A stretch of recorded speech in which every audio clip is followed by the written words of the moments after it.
Do not adjust your devices, ladies and gentlemen. This is exactly as it says on the tin.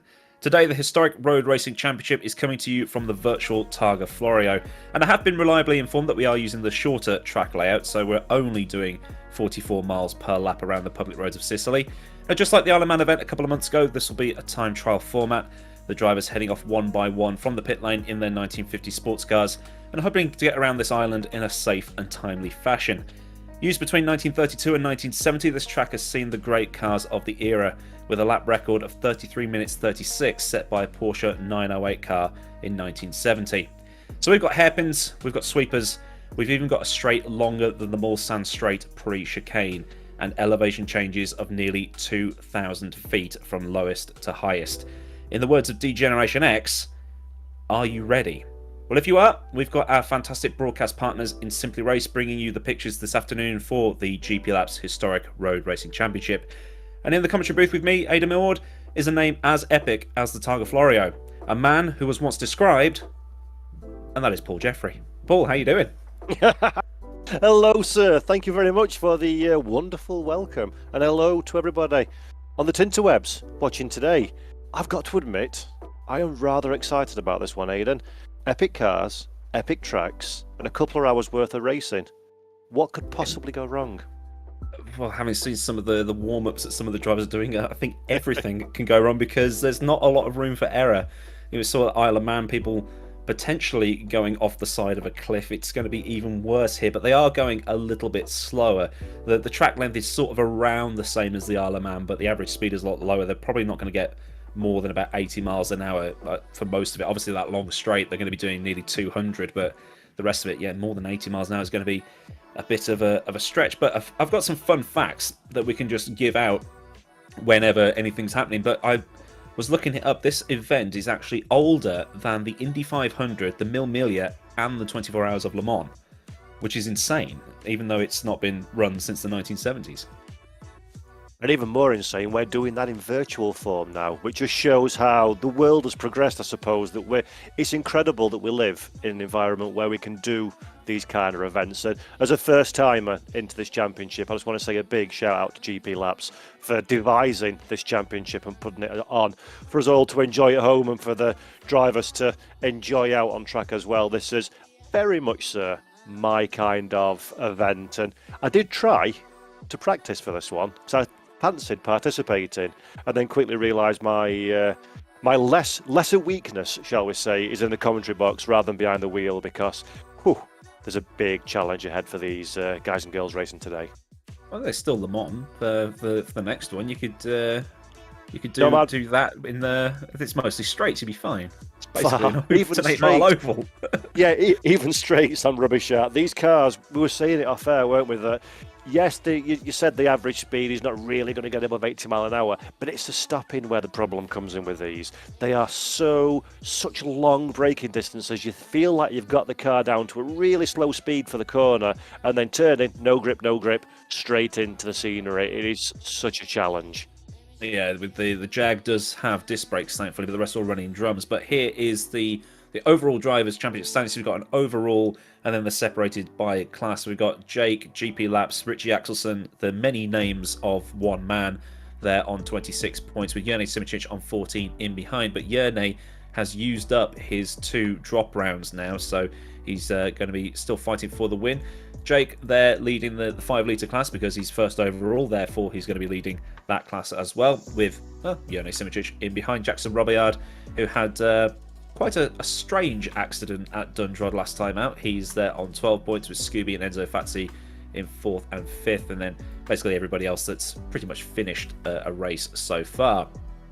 3 litre class, Rajasu is currently leading that one with Eduardo Beninca in 2nd place. Martin Bayer in 3rd. He's also used up his drop round allocation, so he could potentially get back into the standings. This is all pre-drops and things like that, so this isn't like the final, what do you want to call it, the final thing. Anyway, there's some good names in there. Ariel Diaz, he's done pretty well. Sinmad Paul as well had a good run at Dundrod. Ascari Cantonen, now this is the one we're looking at the most for this round. Absolutely obliterated everybody at Dundrod. He was 4th overall in pre-qualifying for this event, but don't count him out because he'll be starting fourth and he'll be driving. We saw him scantily flicking his way through the Dundrod hairpin last time out, and that was very fun to watch. And to win a race in the, on paper, slower class, but nimble car for this type of track, is going to get absolutely hammered on that long straight, but through the rest of it, Ascari Canton is definitely the one to watch. He could win overall. Vladimir Kotliarski there in 6th place as well, racing quite well with 7 points. And there's the Hot Lap Championship standings. Ascari Cantonen, 5 points overall. Martin Bayer in 2nd place with Jake in 3rd. So I actually don't know how this one works, if this is just for like the pole positions and things like that, but Ascari Cantonen beating out 5-litre class cars. So anything can happen, and anything can happen over the next 2 hours, Paul. Yeah, and I think that's what's one of the really fascinating aspects of a race like this. You say we've got different classes, we've got the 5 litres, the 2 litres, the 3 litres, but they've all got their own strengths and weaknesses, these cars. So clearly the 5 litre is going to be a rocket ship in a straight line. But going back to what I said earlier, Aidan, they're so hard to get slowed down for these corners, to get them pitched in. You're squabbling for grip at any given time. So often a lighter, a more nimble car, yeah, not quite got the same horsepower, but it's a lot easier to get through the twisties. And at this track, twisties are something that you need to be very, very strong on indeed. So 3 laps, roughly 2 hours worth of racing. It's not necessarily going to be the driver that is the quickest that comes out on top. It's those who make the least mistakes. And we know very well indeed, a little mistake at the Targa Florio usually wraps you around a tree, and then it's goodbye to your event. So stay out of trouble is the name of the game, isn't it? And really, I think anybody could take this one out of sort of the top 20 drivers in this championship. Yeah, it's a weird one, because you look at the calendar, and you had round 1 at Longford, you had round 2 at Spa, the old triangular shaped Spa rather than the submachine gun shaped Spa that we have today, and then we've got Le Mans right at the end.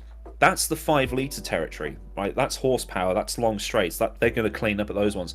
But Isle of Man, Dundrod, and this one are where the 2 litres come back into play. So the season has actually been quite perfectly balanced in terms of where the cars are strong and weak.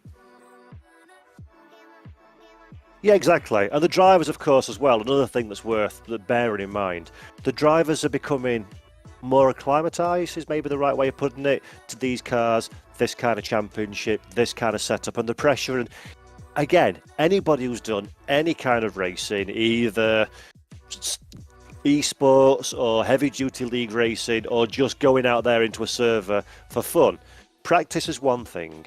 Being in the heat of competition is an entirely different one altogether. And yes, the guys will have done a lot of running on this circuit to try and get a small amount of understanding of the whys and wherefores of how the track works. But when you go into a race and you've got 3 laps basically to set your time, and whoever gets the overall next shortest time from when they set off to when they cross the line for the final time will be deemed the winner.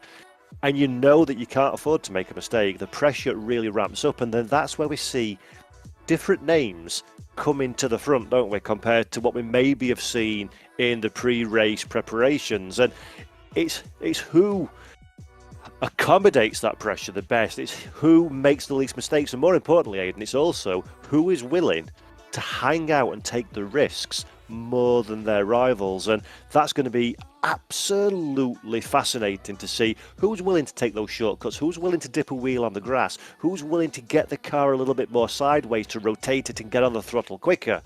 That'll be the person that can do that dance between risk and reward the best, will be those that come out towards the sharp end, hopefully, in theory, as we come to the checker. Yes, but I can imagine learning a place like this. It's kind of like learning the Nürburgring. Everybody knows Sector 1 of the Nürburgring up to about Flugplatz and Schwedenkreuz and that little region. The rest of it, I mean, like Sector 3 of the Nürburgring, I can't do it. Sectors 1 and 2, I'm all right. Sector 1, yeah, pretty good. But you're going to keep on going. So I think the drivers are probably going to be able to push a little bit more for the first couple of miles maybe, and then the rest of it's going to be a little bit, it's going to peter off as it goes in terms of how much they send it. But even then, sending it through Sector 1, a bit too much on the grass, tires not quite there, full fuel on the car, they're going to be off into a wall, especially going through some of these towns and villages along the route, where if they hit the curb, they're going to go upside down into a shop or a house or something like that. We see, I mean, like Jackie Stewart famously in 1966 at Spa, where he ended up in a woodcutter's hut because he dropped it on a wet patch at the Master King. So we watch it with 2022 eyes, looking at the virtual world, but imagine taking like the TARDIS back to 1954 and watching them do this for real. It must have been absolutely insane. Oh man, there's nothing I would have loved more to have been able to do that one. When I'm rich and famous in years to come, I will invent myself a time machine and go back and do something like this, because this is proper thoroughbred motor racing. There's no electronic trickery. There's no things like drag reduction systems or amounts of time that you're allowed to have CFD and wind tunnel. None of that garbage. It is just pure mechanics, pure bravery. The driver is the differentiator. And as you say, it's such a varied circuit. So the first sector, which is not even the first sector, I crashed before I get out of the first sector, but the first portion of this track is quite open road, it's quite sweeping, it's quite quick, as you can see on screen now. You've got a lot of greenery around you. You make a mistake, it's very quick and easy to get onto that grass, lose all the traction, and then go sliding off into the scenery. You could collect a tree, you could fall into some water, you could hit one of the little stone walls that we've got dotted around. That's one element of risk and danger, or launch off a banking. But then, as you say, you get into the town and villages, and that becomes, in effect, Monaco times 1,000. So you make a small mistake there, run a little bit wide, you'll tag a brick wall. Tag a brick wall, you'll derange your suspension, or you'll heavily damage your car. Then it becomes more difficult to drive, and you've still got 20 miles of driving to do after that. So you're carrying a damaged car on a damn difficult circuit where you can't make any mistakes, and then you're off again. So it really, really is. It's one of those events where it's just inviting you to do something wrong at every single turn. And with these kind of cars, 1950s technology, it's a very sprightly, it's a very mobile cars that these drivers are racing, so you can't even chill out on the straights. And we are actually officially now racing, as we're on board with Isidoro Hrrc. This is right at the beginning of the lap. You got the pits there on the left. Expect him to come into the pits at the end of, well, this lap, because, you know, the fuel's not going to last 80 minutes, is it? We're just debating how long the tank will actually last. I think it probably lasts about an hour, so they'll probably put in the actual amount needed per lap. So it's a bit mad, but we can see that, as you said, Paul, this bit's quite open. There are bollards, there are trees, there are things like that. Darren Andrews has since been released from his pit box, so they are driving in 15-second intervals, just like they do at the Isle of Man, just like they did at the real the Targa Florio back in the day. Jone Simoncic, R-Factor eSport extraordinaire in his Ferrari. Should be fun to watch him and see the times that he can put in.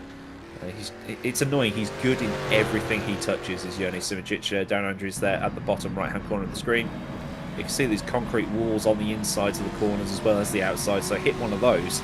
And as you said, Paul, the suspension will be rearranged and you have to drive with the car pointing sort of like it's going into a crosswind at the local airport.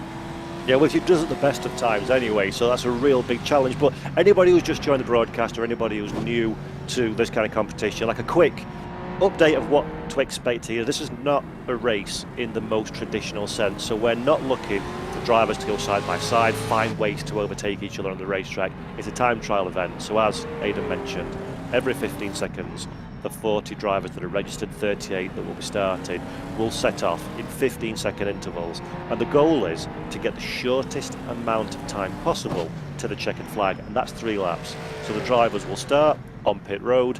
When they get the horn to set off, that's when their timer starts. They will leave pit road. They will go complete 3 laps and 3 pit stops as well. And when they complete that 3 lap, that will be their duration for the event. And basically, the shortest time, with everything completed, will be classified the winner. We will see, Aidan, drivers coming upon their rivals on the racetrack, won't we, over the course of this, if people are having delays or someone's going particularly quick. 15 seconds sounds like a lot. In a 40-minute lap, it's not a lot at all. What happens in that scenario? What's the etiquette in this championship? Do you fight or do you let them go? I think the etiquette is that they have to pass on a nominated side, which I think is the right. I think it depends on the track, but I think it's just be careful. Don't try anything stupid. You're not racing for first place with the championship on the line. You are driving for 40 minutes a lap and things like that. So they've just got to. It's basically just common sense rules that are just written down, really. But you see, the tram's in there in his Danish Gordini. So we've got a wealth of brands on the track. We'll just go through the entry list. We've got a Bristol 450. We've got a Ferrari 375. Maserati A6, Jaguar D-Type, Gordini's, Aston Martin DB3, which is an awesome car, Mercedes 300 SL. As you can see, Richard Woodcock driving that one in bright orange colour. Fabulous, by the way, that's the bright orange. Yeah, because it's, in case you didn't know, he's Dutch. We've got a Gordini 224. That's pretty much it. I think we've actually got quite a decent spread of cars, because I think it was at Longford, it was basically the Ferrari Cup and things like that. So the Ferraris basically had the pace in the straight line. But Nate Cowan off in his Bristol 450, and cars starting to fill the roads of Sicily here. Yeah, it's fabulous as well, isn't it, to see these historic racing names, sometimes names that we don't see anymore in modern motorsport, and to see them reborn, so to speak, in a virtual world and racing on an on-period track to the regulations that we ran back in the 1950s, 1960s. I absolutely adore this whole format, this whole idea, and to see names like Bristol and to see the Jaguar D-Type as well, I think, running in this race and this championship as well. It's just a sensational mod on a fabulous platform and an absolutely incredible idea to put this championship together now as we're looking at the Gordini from the 3 litre class. And Aidan, we spoke a little bit off air as well. Also, if you could put some flavour on this for the audience, you would say, ooh, 5 litre class, that's the fastest. Not necessarily the case in an event like this, is it? No, it's kind of it's kind of like asking Eddie Hall, the world's strongest man, to go up against Usain Bolt. They're both sportsmen, but one is much bigger than the other, and one trains specifically for that kind of thing. I think the better comparison would be Usain Bolt against Mo Farah. That would probably be better, because they're both runnists, but one does a different type of running to the other. So one is trained to run 100 meters as fast as possible in a straight line. The other trains to run very, very long and twisty marathon courses. So you think, oh yeah, 5 liters, I'll pick that one because it's the fastest. But if we look at the entry list, Morea, who was the slowest of the 5 litre class, was in 37th overall with a 43:40.977. So yeah, just because you've got the fastest car doesn't mean you'll be going, well, the fastest. No, it's very much a case of who's got the biggest ghoulies sometimes. Yeah. Look now, let's have a ride on board with the Ferrari 375 of Jenny Simonchich. Just look how squiggly this car is. It looks quite cautious when you compare it to, say, a Formula style car or a modern GT. You think, the overall speed's not that high, but look how he's squirming on the steering wheel to try and keep in a straight line and acceleration.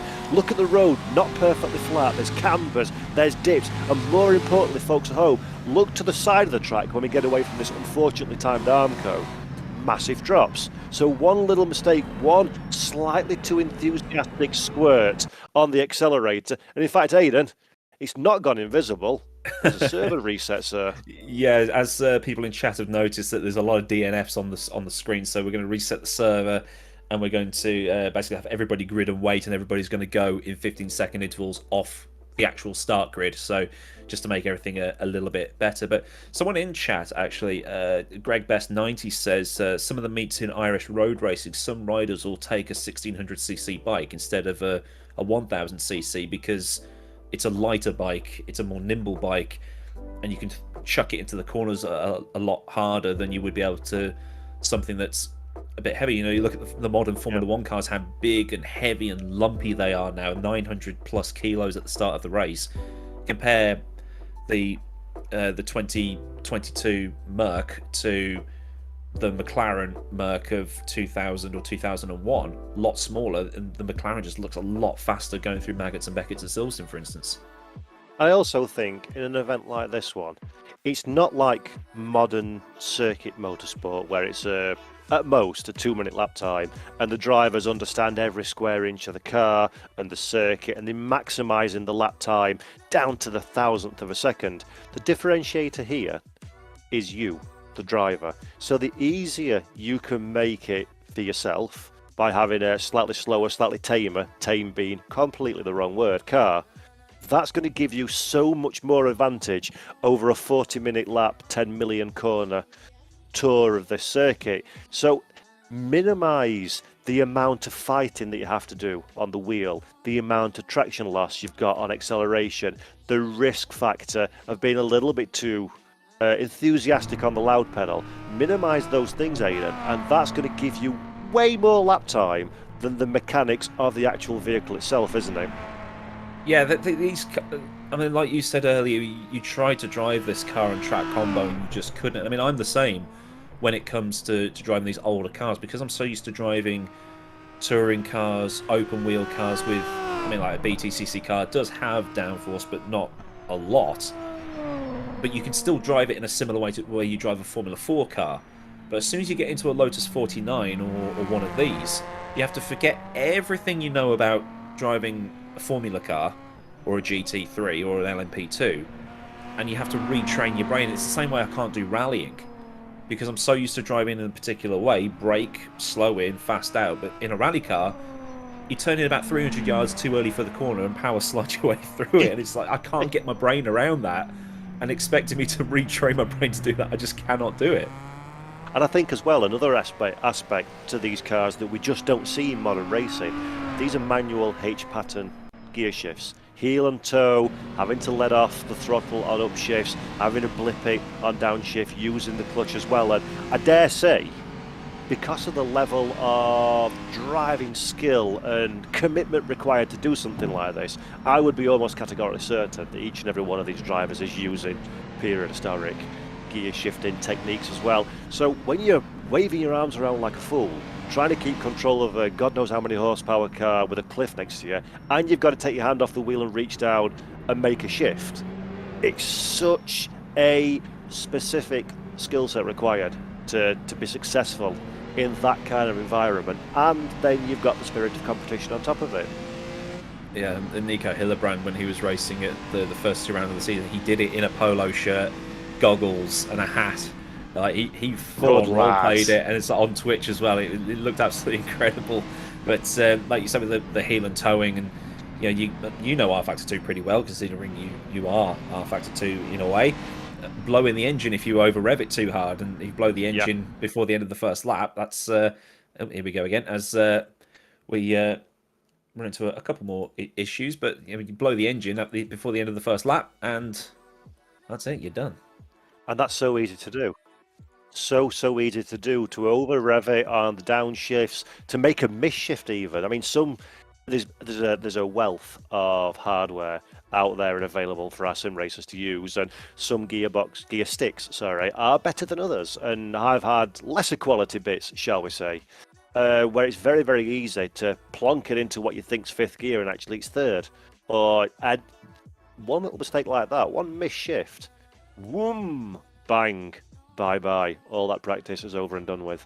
Yeah, I did a track day at Mallory Park for my 18th birthday in a Formula Vauxhall, and it was a H-pattern gearbox, but unlike in a road car where you have to lift the little thing up and then put it into reverse, it didn't have one of those. So I got a push start in the pit lane, but accidentally put the thing into reverse. So when I gave it some beans and dumped the clutch, I immediately went backwards up the pit lane at Mallory.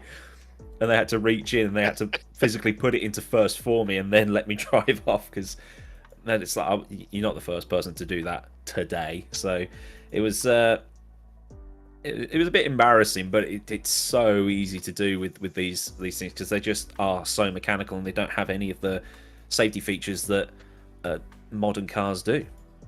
And moral of that story is don't buy a second-hand Formula Vauxhall from Mallory Park because each and every one of them have been hammered in reverse gear from a standing start. But yeah, so what's happening? We've got a bit of a server issue. So we're having another restart. Hopefully all the little foibles that have presented themselves will go away. I hope so, because I've just bought a puppy today and I want this to finish so I can go and mess around, stroke it and love it and let it lick me and wee all over the carpet. So, third time we're asking Aidan, do you think we can get going properly?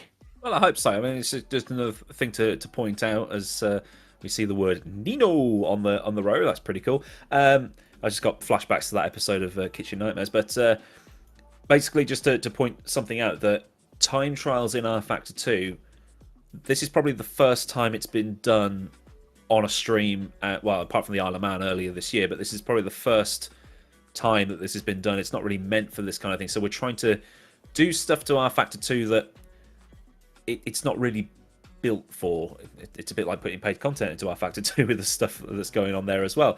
So we're trying our best to do what we can, but I mean, in the commentary box ball, it's not really our job. So people a lot smarter than us are working it out. Hopefully, we'll get going very, very shortly. Yeah, great work, by the way, from everybody behind the scenes to put these things on. As you say, to be fair, R Factor 2 is not built for circuits of this size, nor is it built for the time trial process that we're doing today. So it's a bit of a journey into the unknown, and massive credit to the whole team involved in the historic Road Racing Championship for endeavouring to take on something at this scale for our driving and viewing entertainment. So I'm sure it's very stressful times behind the scenes while we're getting these things up and running. And actually, I really like this format, so I am going to mention this to the developers on Monday. Hey, we need to do something more for this kind of thing. So watch this space. Let's see what happens going forward. It is good to see the historics. I mean, like personally, I'm not very interested in driving the historic stuff. I know that historics do have their. Well, I think that the oldest thing I probably drive on the regular is a Renault Laguna Super Tourer, but I like or maybe mid '90s Formula One car. But in a sim racing world where, and I mean, you've probably done more than you can count just this year, GT3s. It's like everything, like being a moderately popular YouTuber, I get asked to do a charity event, and they say, "Okay, what cars are we running?" Oh, it's GT3s at Spa. It's, oh God, again, but it's like everything's just GT3, GT3, GT3. So something like this it's needed to show that for sim racing, the sort of things you can put on and how fun it looks great, as well as it must be great to drive as well. So with the esports guys like Yerne and Enzo and Nico and those guys coming in before, you'd expect them to turn up, put all their setup hacks on and dominate, but they haven't. They've just turned up and they've taken it for what it is, which is just a bit of fun on a Saturday afternoon, which is what we need in this sea of GT3 and endurance racing. Yeah, could not agree more. I mean, GT3s, they're a great concept, they're a great category, fabulous cars, and often produce sensational racing, but we live in a world of, well, in sim racing, we live in a virtual world of absolutely no restrictions. So the fact that we then choose to restrict ourselves to the same things over and over again is borderline bonkers as far as I'm concerned, and I love vintage cars. I love classic motorsport. I am a bit of one of these kind of people that are like, oh, it was better back in the day. That's because it was better back in the day. And I love to see this sort of thing getting a second leash of life, because I dare say pretty much everybody racing involved in organising and watching at home were not around when this championship was in its pomp. So to see it presented to a whole new generation of people and reliving the glory years without any of the inherent dangers that sadly befell this kind of thing back in the day when you're racing open public roads in cars where safety features were deemed the domain of the coward. It's just absolutely incredible, and for me it's long live sim racing, long live this sort of event, because to me this is what it is categorically all about. Yeah, these are 1954 sports cars. My dad was born 2 years later, So yeah, even my dad's old, but he wasn't around when these cars were racing. So Yeah, yeah, 1954. We're talking nearly 70, well, 68 years ago. yeah. It's like, where has the time gone? But it's great, isn't it, that in a 2022 world, there's no way on earth we would be able to. If these cars came out now and this track was in use today, there's no way that this would be allowed to race. It would be deemed well and truly far too dangerous. So it's a period of time, a very wonderful period of time that's consigned to the history books. Read about it in textbooks, watch grainy black and white or really poor quality documentaries on the internet, but we can relive it. As sim racers, we can put ourselves right back in that world and live it all over again. And that's powerful.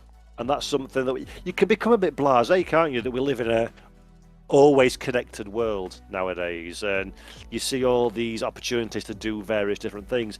Often it's cool to take a moment to sit down, smell the roses, and think, this exists. How awesome is that? I think that's the other good thing about sim racing is that you can race as your heroes or against them. So Yeah. I can race as Jim Clark or against Jim Clark, and there is a little bit. I know you get a little bit role play and things like that, and you know it's fake, and you know it's like watching professional wrestling. You know it's fake, but there's still that little bit of it's real to me type of thing. As Alec Ward quite rightly says in chat, is I'm amazed that the TT is still allowed to run, given Yeah. that there were 5 people killed this year. That And was every year, to be fair, it's not even a shock, yeah, is it, nowadays? every year except 1983, I think is the but since the end of the war, every year except 1983, there has been at least one death. That is just But I do think that's also, this is completely the wrong way to say it, but it's a wonderful thing that people are still allowed to take that risk because they choose to. You don't go into the TT being 100% confident that you're going to come out of it again. You know the dangers, you know the risks, and you're big enough and smart enough to weigh up those dangers and risks versus the reward and think, that's worth it to me to have a go. Nobody wants to be injured, nobody wants to be killed for sure. But to give people the choice to participate in that still and not take it away from them is actually a really wonderful thing. yeah, especially in this when everybody's going, oh, the Big Brother society Yep. and all that, and it's like, well, if you want to, I think the attitude is like if you want, if it's your life. No religion, no government decides when you get to check out. You're making the decision, and if you die, so be it. And I think that's the attitude they have is, if I get killed, so be it. I think that was probably an attitude that was shared during the 50s and 60s, but they also had that it always happens to somebody else mentality as well, which is way more blasé than if I die, so be it. But the problem was, this guy was somebody else's somebody else, and it wasn't until the likes of Jim Clark and those guys and Jochen Rindt got killed that they realised, okay, maybe this little, maybe this pious Scot with beady eyes has a point. Yeah, exactly. Because it was Jackie Stewart that was very much the forerunner of safety in Formula One in particular, but that filtered down to motorsport in general. And often he was criticised by drivers of the day. I don't remember because I wasn't alive then, but looking back, Sterling Moss, somebody I've got a massive amount of respect for and has a good history in this race as well, was incredibly critical of Stewart. Cowardice, talking about seatbelts. He believed that racing should be dangerous. And the fact that the attitudes back then to push back so strongly on Stewart's desire to have basic health and safety. He wasn't asking for things to be watered down. He was just asking to take away the obvious risks, like having medical facilities that are adequate on site, being able to get to a driver quickly enough to intervene where needless fatalities are avoided. And it's so hard for us that are brought up in a much more, I don't know how to word it, in a much less blasé environment nowadays, to think that actually Jackie Stewart asking for people not to be killed every week was tantamount to treason. Is Yeah. so hard to get a head around, isn't it? Yeah, it's a bit like some of the videos I do where I talk about, yeah, okay, admittedly looking at them in 2020, it's like, how is this allowed to happen? People go, oh, shouldn't you be commentating on the history of golf instead? And it's just like, well, if you think that people dying in racing is cool, Yeah. maybe you need to give your head a little bit of a wobble because, well, I mean, like my favourite story of that whole safety thing is Jackie Hicks was one of those guys who, like Sterling Moss, thought that Jackie Stewart was mental, and he was like, because he was a young racer and had no care. And 1969 Le Mans, he walked to his GT40. It was the last one away from the old Le Mans start, and by the end of that lap, somebody else was dead.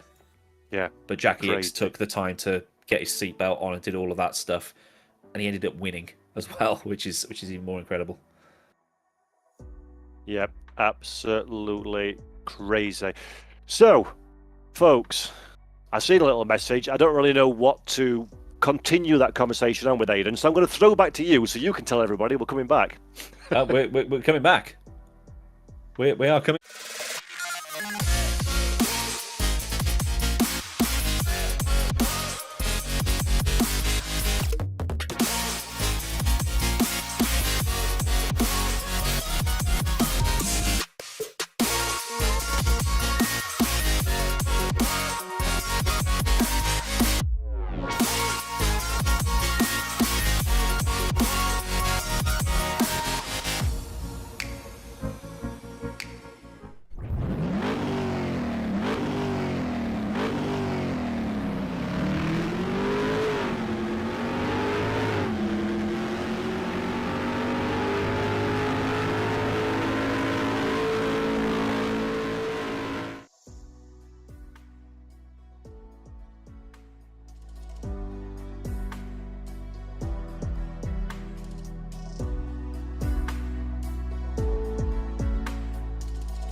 Apologies for the delay in getting this event started. We had a few issues with the old server, but it's kind of like the mechanical issues of the sim racing world. So if you have recently just joined in and wondered what the hell is going on today, we are here for the Historic Road Racing Champ Dot, which is from the Targa Florio. Yes, we are doing the Targa Florio. 44 miles of driving around Sicily in time trial format, which is kind of a first for R Factor 2. It's not something that R Factor 2 really does, but we've done it already at the Isle of Man, so why not do it again on a slightly longer track? You can see the map there on the right hand side of the little graphic there.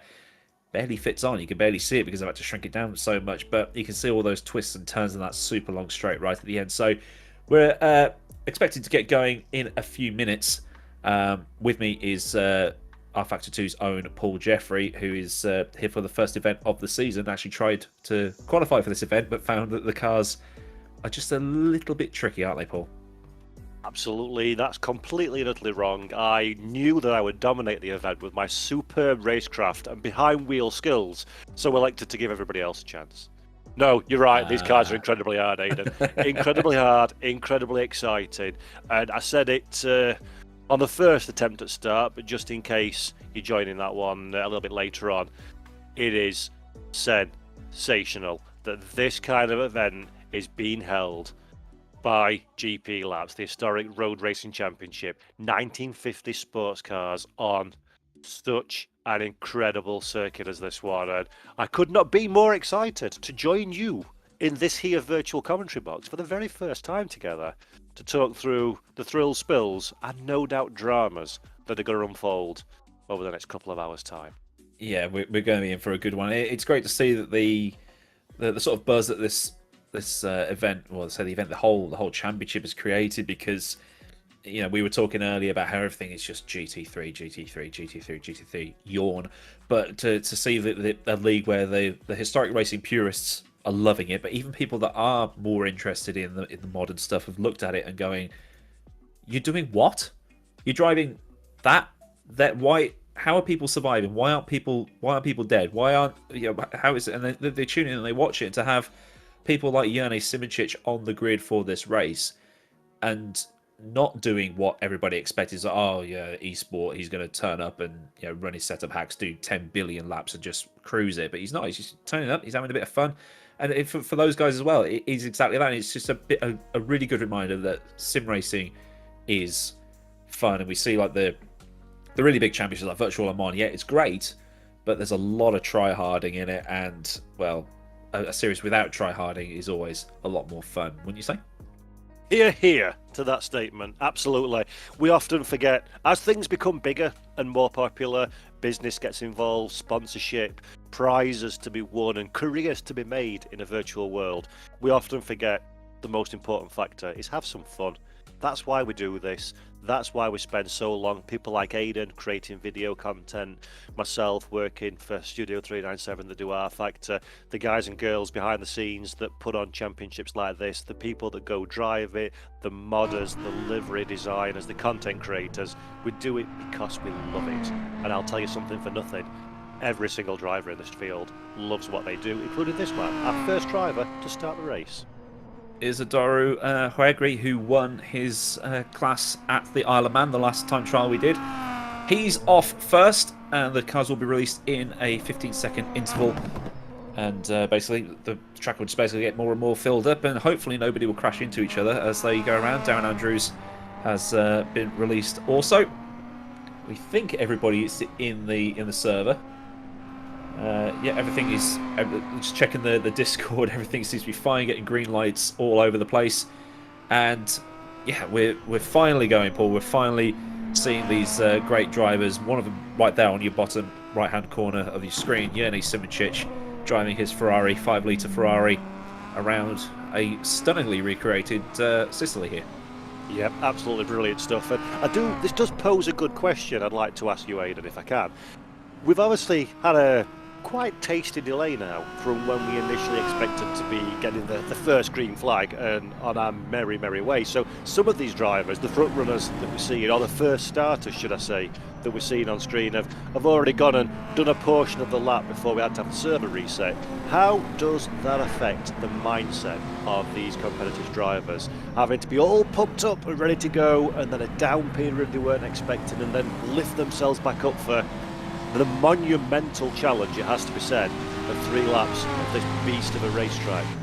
Well, I was watching one of my mates, Daniel Finney, racing in it was a race room league based on their sort of 2022 F1 cars, and it was hosted by Alex Young of all people. And they had server issues for their race at Imola, and it was basically a case of, okay, we've got a delay. You just got to suck it up and deal with it, and when the time comes, just do what you do. You got to try and get into that mindset, because I'm a fidgeter. I mean, right now I've got something in my hands. I have to have something in my hands all the time, and I'm always fidgeting. And I did Formula Pro commentating on that for Traction back in May or June or whenever it was, and under the table fiddling with a pen because I have to have something in my hands. And you sort of get into that antsy feeling, and when the time comes, you just go like, right, just get on with it. You know what to do. You can do it. Just do it.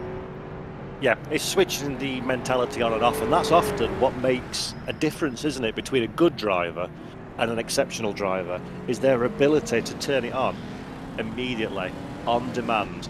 No warm-up, no routine, but a bit like the rally mentality, isn't it? A scenario thrown in front of you, you've got to balance that, you've got to cope with it, and then you've got to go out there and do the business. And this race in these cars is, I think it's fair to say, Aidan, probably a heck of a lot more difficult than your quote-unquote bog standard modern motorsport race. Just a bit. I mean, we were talking earlier about how with these older cars you have to change everything you know about driving a modern car and change your driving style, and how some people can't get their heads around it. I think some people as well thrive under pressure. There are those kinds of drivers that will struggle and struggle and struggle and struggle in practice, and then as soon as the time comes to qualifying, they then go and bang in a lap 7/10 of a second faster than they ever could in practice. So some people just can do it. Some people do choke under the pressure. So it's kind of a, at this point, you're not looking at so much the driving skill, but what's going on in that orb atop their shoulders. Yeah, exactly. So we're looking at Nate Cohen now, the top screen that you can see there from the United States of America in the Bristol 450. And we spoke about this again earlier in the show, but I think it bears repeated. We've got multiple classes here, Aidan, haven't we? So there's multiple different categories, and that means there's very different cars and very, very different obstacles to overcome for these drivers. Absolutely, because we've got 5 litre class, which is obviously the most powerful class. I mean, we won't necessarily say the fastest class, because it was a 2 litre class car that was the top 2 positions in pre-qualifying. If I just consult my piece of paper, Isidoro and Darren Andrews were faster than the man that's on the bottom right hand corner of the screen, Jernej Simicic, who is in a 5 litre car. So Jernej will basically grab all of the time back on that super long straight that should be coming up at some point in the lap. We can't actually tell where they are at the minute, because we've tried. We have honestly tried to figure out how to get around this track, and we just can't. It's absolutely mental, this place. But everywhere else, the more nimble 2 litre car, which isn't putting as much power down and is lighter, and you can lob it into a corner harder, is coming way back. And Oscari Kantanen, Alberto Oscar as we're calling him now, actually won at Dundrod last time. Exactly, and he's running in the 3 litre class, if memory serves me correct, or is that 2 litre class actually? 2. Yeah, the he won in the slowest car. So that just says everything I think the folks at home need to understand, doesn't it, about a championship like this. It's not about the fastest car, it's about what you can cope with as a driver, how you can maximise both the lap time and minimise the mistakes. I mean, again, we're looking on board now with Kantanen. You can see, even, and I say it's only 2 litre, it's still such a wild drive, isn't it? The car is bucking over the bumps, it's trying to push you off the racetrack every time you press the brake or the accelerator. There's no such thing as an easy time in one of these cars, even in a straight line. It's probably more difficult to keep it on the straight and narrow than let's say a Formula car would be in a traditional race series. Yeah, these cars, no downforce, very little mechanical grip, bias-ply tyres that would have to be actually on the side of an active volcano to actually get any heat in them. And Ascari Cantona, well, I mean, he's finished, so he's probably used to chucking cars around, you know, the whole rally mentality. So he's loving life out there at the minute. You've got Simičić currently 4th overall, but I mean, like, just ignore all of that because they're not actually racing. It's a time trial, and you know, rFactor 2 doesn't quite have the facilities to be able to have a time trial yet. I'm sure you're going to be having some words on Monday morning, Paul, with a sort of a programmers meeting and stuff like that. Because bet your bottom dollar on that one, because this is the amazing sort of stuff that we need. Yeah. So laser scan Pikes Peak when? Yeah, chance would be a fine thing. But these cars look beautiful. Anybody who's become so accustomed to modern racing, who doesn't watch historics in real life, look how lively these cars are. The suspension's compressing over the bumps, the tyres are so stiff, so the car's jumping over every imperfection in the road, and there is a public road system, so it's not billet table smooth like you see on a grade 1 FIA circuit, for example. This has got all the imperfections of the road. It's got the cambers, we're going uphill, down dale, the car's trying to throw the driver off. Look at that, kicking the grass up at the rear end, steps out, controls the car on the opposite lock, and then fighting to keep the grip, try and put the power down through the tyres on the tarmac. It is such a visually and audibly spectacular experience, these vintage cars, on a track. Well, it's not even a track, it's a public road that's been used for a racetrack. It's just everything that is emotive and inspiring about motor racing, all wrapped up in one really awesome little virtual racing package. Well, in the days when they were running this track, the drivers had to learn it while they were still public roads. So they'd have to drive around at the speed limit, and they would have to drive around following all the traffic laws, and it would take them probably about 2 hours to complete a lap because they were, you know, driving around. And I think it was like something like Porsche. They actually just watched a video of like the previous year or something like that, and then just memorized it. So to learn a track of this length and know where every corner is, you see Canton's getting a tiny bit of air over it. It's almost like he's got his co-driver saying, you know, 3 left into crest and into jump and things like that. As Real Deal God, the last driver to leave the start-finish line here, the pit lane just there on the right-hand side, should be pitting every lap, and hopefully Real Deal God has a better time out there than he did last time at Duntrod, where he was parked on an embankment for about 10 minutes and eventually got punted off that by another driver who just ended up being in the wrong place at the wrong time, as Isidoro. That's a very nice shot, that one, just coming over the crest of a hill, the Argentine driver. I think we're seeing where the apexes are. There's one there somewhere. We saw that as well, where you said he caught a little bit of air.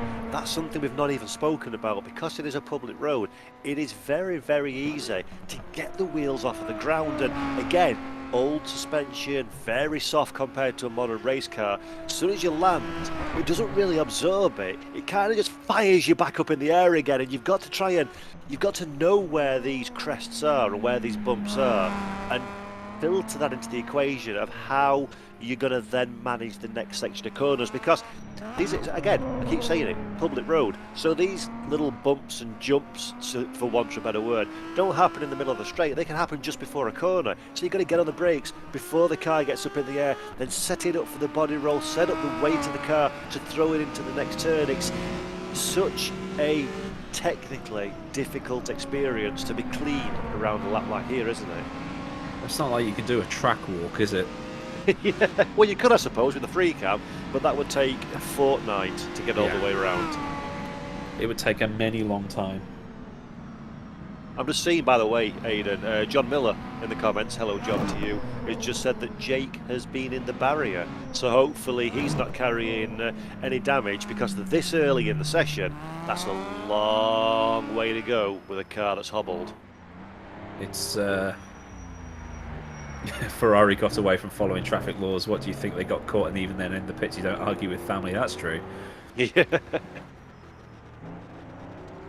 Here is Jake actually on screen now with the beautiful, my favourite car from this era, the D-Type Jaguar. Stunning car. I'd like to make an assessment on whether he's got damage by the sort of behaviour of the car, but these things are all over the place anyway. So that could be crabbing or could be perfectly normal. You really can't tell because it's Playdays bus, isn't it, on the wheel? Seesaw, seesaw, seesaw. Oh, that is a reference and a half.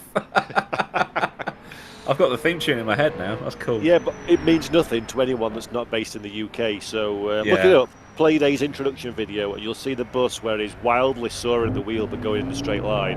That's exactly what driving one of these is like. I made a reference to the whole Max versus Checo thing. It's like if Max wanted payback, he needs Dave Benson Phillips and a gunge tank. And I'm just thinking everybody under the age of 25 is not going to get that. But that car looks. That car looks fine. He might have knocked the toe out a tiny bit. Oh, there we go, deja vu. He's, yeah, like you say, there's so much play in that steering. It's amazing how it turned into any of the corners. See, I'm watching this now thinking, why am I sat in my freezing cold office commentating on it and not out there on the track? Because this is the personification of what fun looks like, ladies and gents. You can keep your downforce cars, you can keep your modern race cars. This is where it's at. This sort of thing. You're not racing physically, you're not fighting for a piece of tarmac with your rivals, but my goodness me, you're exerting every bit of skill you've got to try and navigate around this amazing track in these sensational cars. No, I think I'd rather drive a newer one. At least I can mask my skill issues in a modern car. They are a very different kettle of fish altogether. Actually, this is probably a good juncture to mention, this is not official first-party content for R-Factor 2. This is a mod. And I just want to say, a humongous... I'm not going to name check, because I don't know exactly all of the people involved in this. I've heard of a couple of the guys I mentioned. But for the people that made this mod, I doff my cap to you, gents, because A, it's a huge mod in terms of size.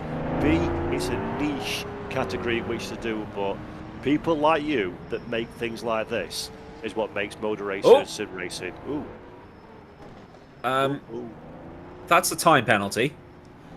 Cutting corners. Thinks just because he's running the league, he can do what he wants. SMH. And that was very fortunate to go off where it did, because that can very often lead to a sheer drop over the other side of a mountain in an instant like that, or into an immovable object. So yeah, Jake, not be pleased too much about being off track, but if you're going to go off somewhere, that's one of the better places in which to do it. Just going back to the whole point about the length of this track and how much space it would take up in R-Factor 2, the track's 44 miles long. I think it's got to be the longest track in sim racing. As Ascari Canton is catching up to someone ahead of him. It's catching up to Yerny Simic. So here we go again with Ascari Canton is in the slowest class car on paper, and that's Yerny Simic ahead of him. I don't see that very often, do you? No. Simic being closed down by somebody.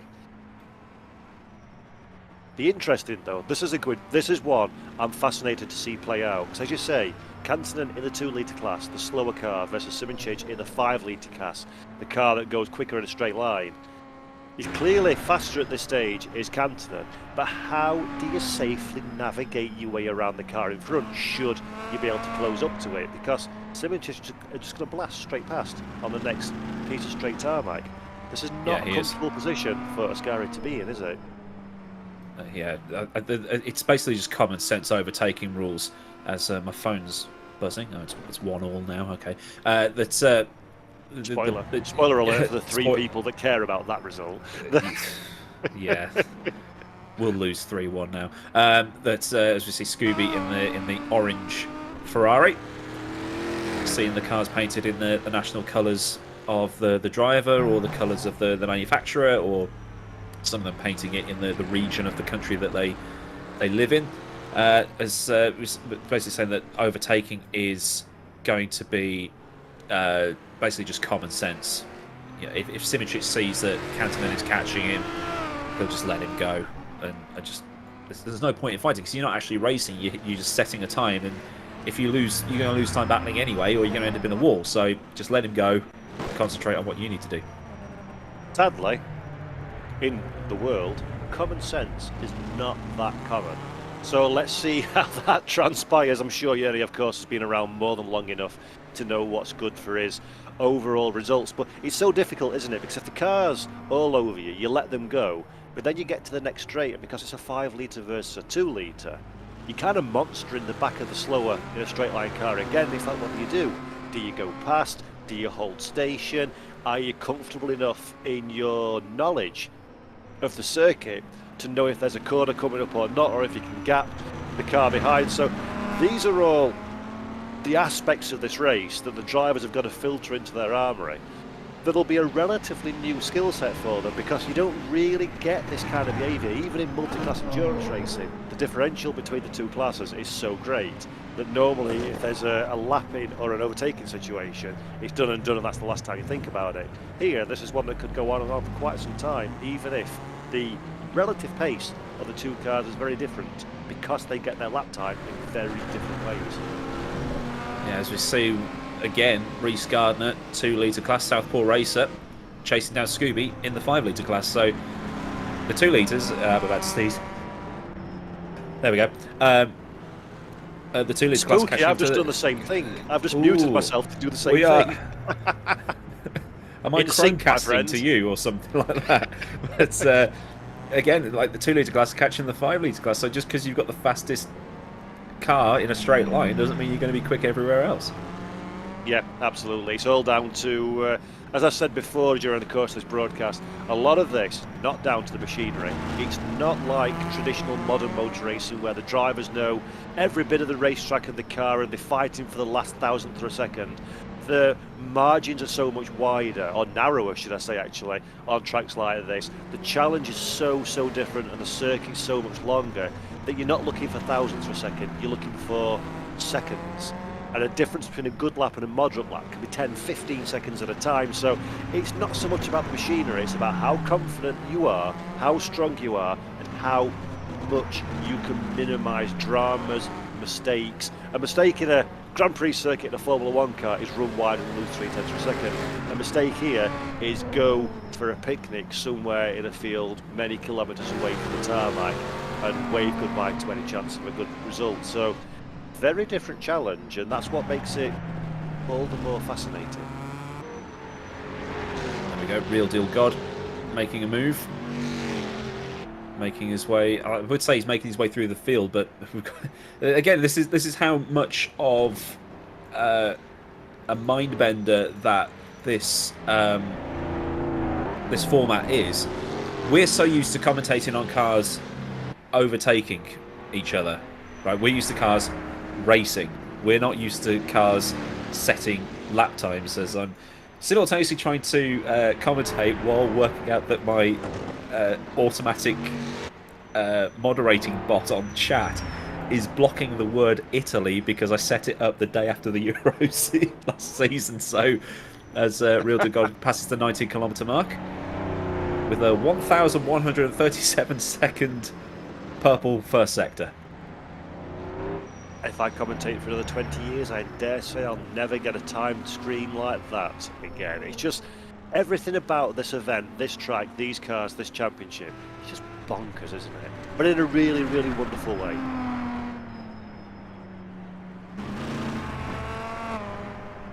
It just makes it even more funny because we're racing in Italy and people can't even say where the track is. So I fixed that. I've now just got to take the bit out where it says that I'm racing a Formula 4 car. Shows how often I stream, really, doesn't it? Yeah, it's all good stuff. And hello, by the way, to everybody who's watching on the stream. It's nice to have you with us today. Welcome to the show. Welcome to vintage motor racing, but in the most modern of platforms possible. sim racing. What a great combination. I think we've spoken about this already, but I'm going to say it again because I like to bang that drum.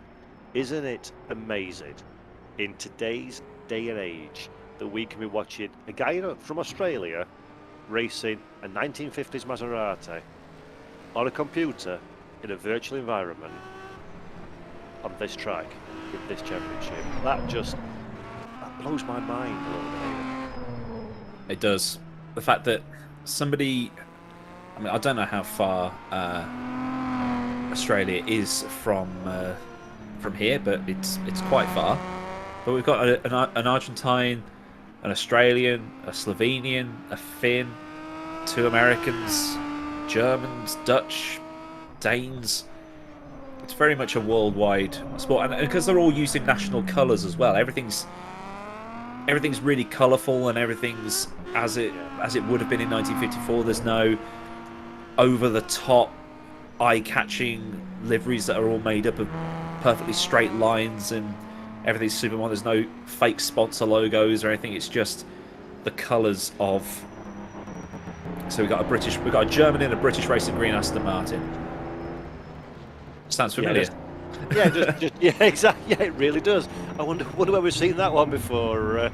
Hopefully, has a slightly better time of it than the other German in the Aston Martin has been having of late. Although I am a big fan of Seb Vettel, I must say, and I will miss him greatly when he retires at the end of the season. But again, another really awesome mark to see represented in this package. Aston Martin, famed for their storied history in endurance and GT racing of the DB5, obviously an iconic car as well, and the Maserati that we're looking at now for Canton. So again, 2-litre class, 4th on the road at this moment in time, but judging by the body language of the car and the fact that we saw him earlier on closing up onto the Ferrari of Simincic ahead, seems like he's having a very tasty start to his campaign, it must be said. In fact, he's coming up on somebody else. Is that Andrews ahead of him that he's coming up to?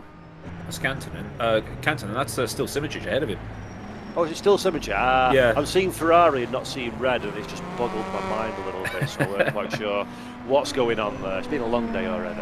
I didn't even know Slovenia had racing colours, so this is the other cool thing to see, is that you're seeing racing colours that you might not have thought exist. We had like cyan and yellow for Ukraine a few times already this season, which is great to watch considering what's been going on over there at the minute. Hope everything's okay for those people as well as Mantas Isganatis in the 5-litre Lagonda, which is a great one to choose. There's a bit of dust being kicked up. I think someone's bought the proverbial farm. It's Oscar 1 that went off. Am I right in thinking Mantas is one of the guys that are responsible for the physics aspect of this mod? I believe he is, yeah.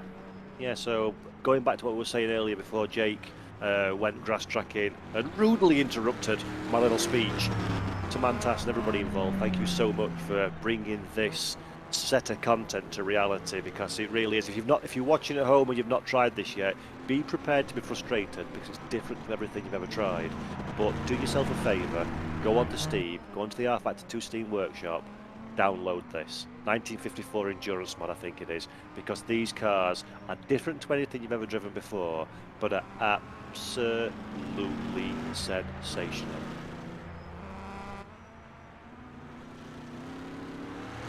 I'm trying to think of anything else to add to that, because it's something you can't really describe until you've driven it. It's one of those weird things. There's plenty of wildlife in the fields. Whoa, Yerney!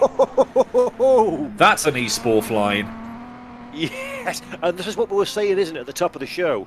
A lot of this is going to be about how willing some of these drivers are to take chances, the risk versus reward measurement here, and Simincic's there absolutely looking for every opportunity to gain an advantage possible, and that was, I dare say, you're not going to see many people trying that over the course of the next 3 laps. So just goes to show we're having some fun, but he wants to win this bad boy, doesn't he?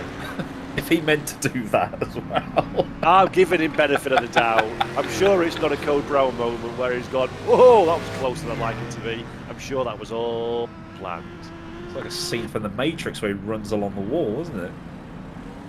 I'm sure that he's got eyes like dustbin lids after that one, though. I must say that would be that would.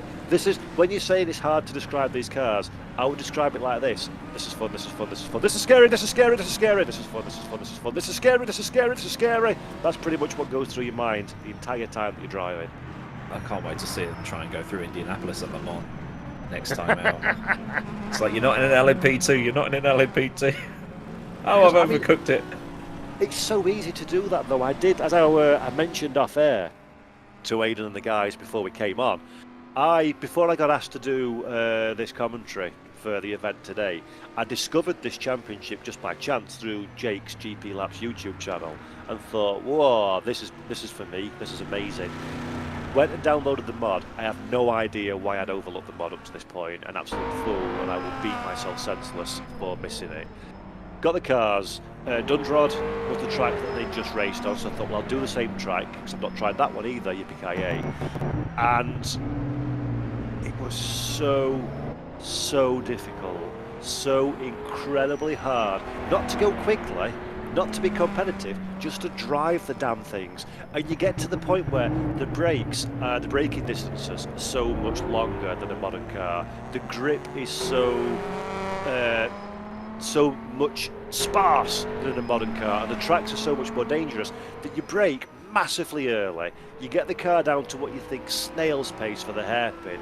You turn in, nothing happens, and you go say hello to a banking, and you think, surely that's almost walking pace that I'm at. So you've really got to recalibrate everything, every bit of muscle memory, everything you know. And because the cars are so primitive, if you're braking just a little teeny bit too late, there's no extra giving it, is there, to think, oh god, stamp on the brake and pivot the rear end. No, ain't gonna happen.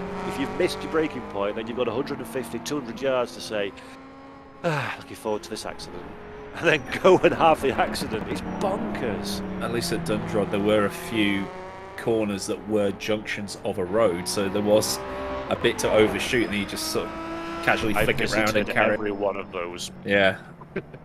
I might have to take the 66 Brabham round there at some point or something like that, because it's just crazy.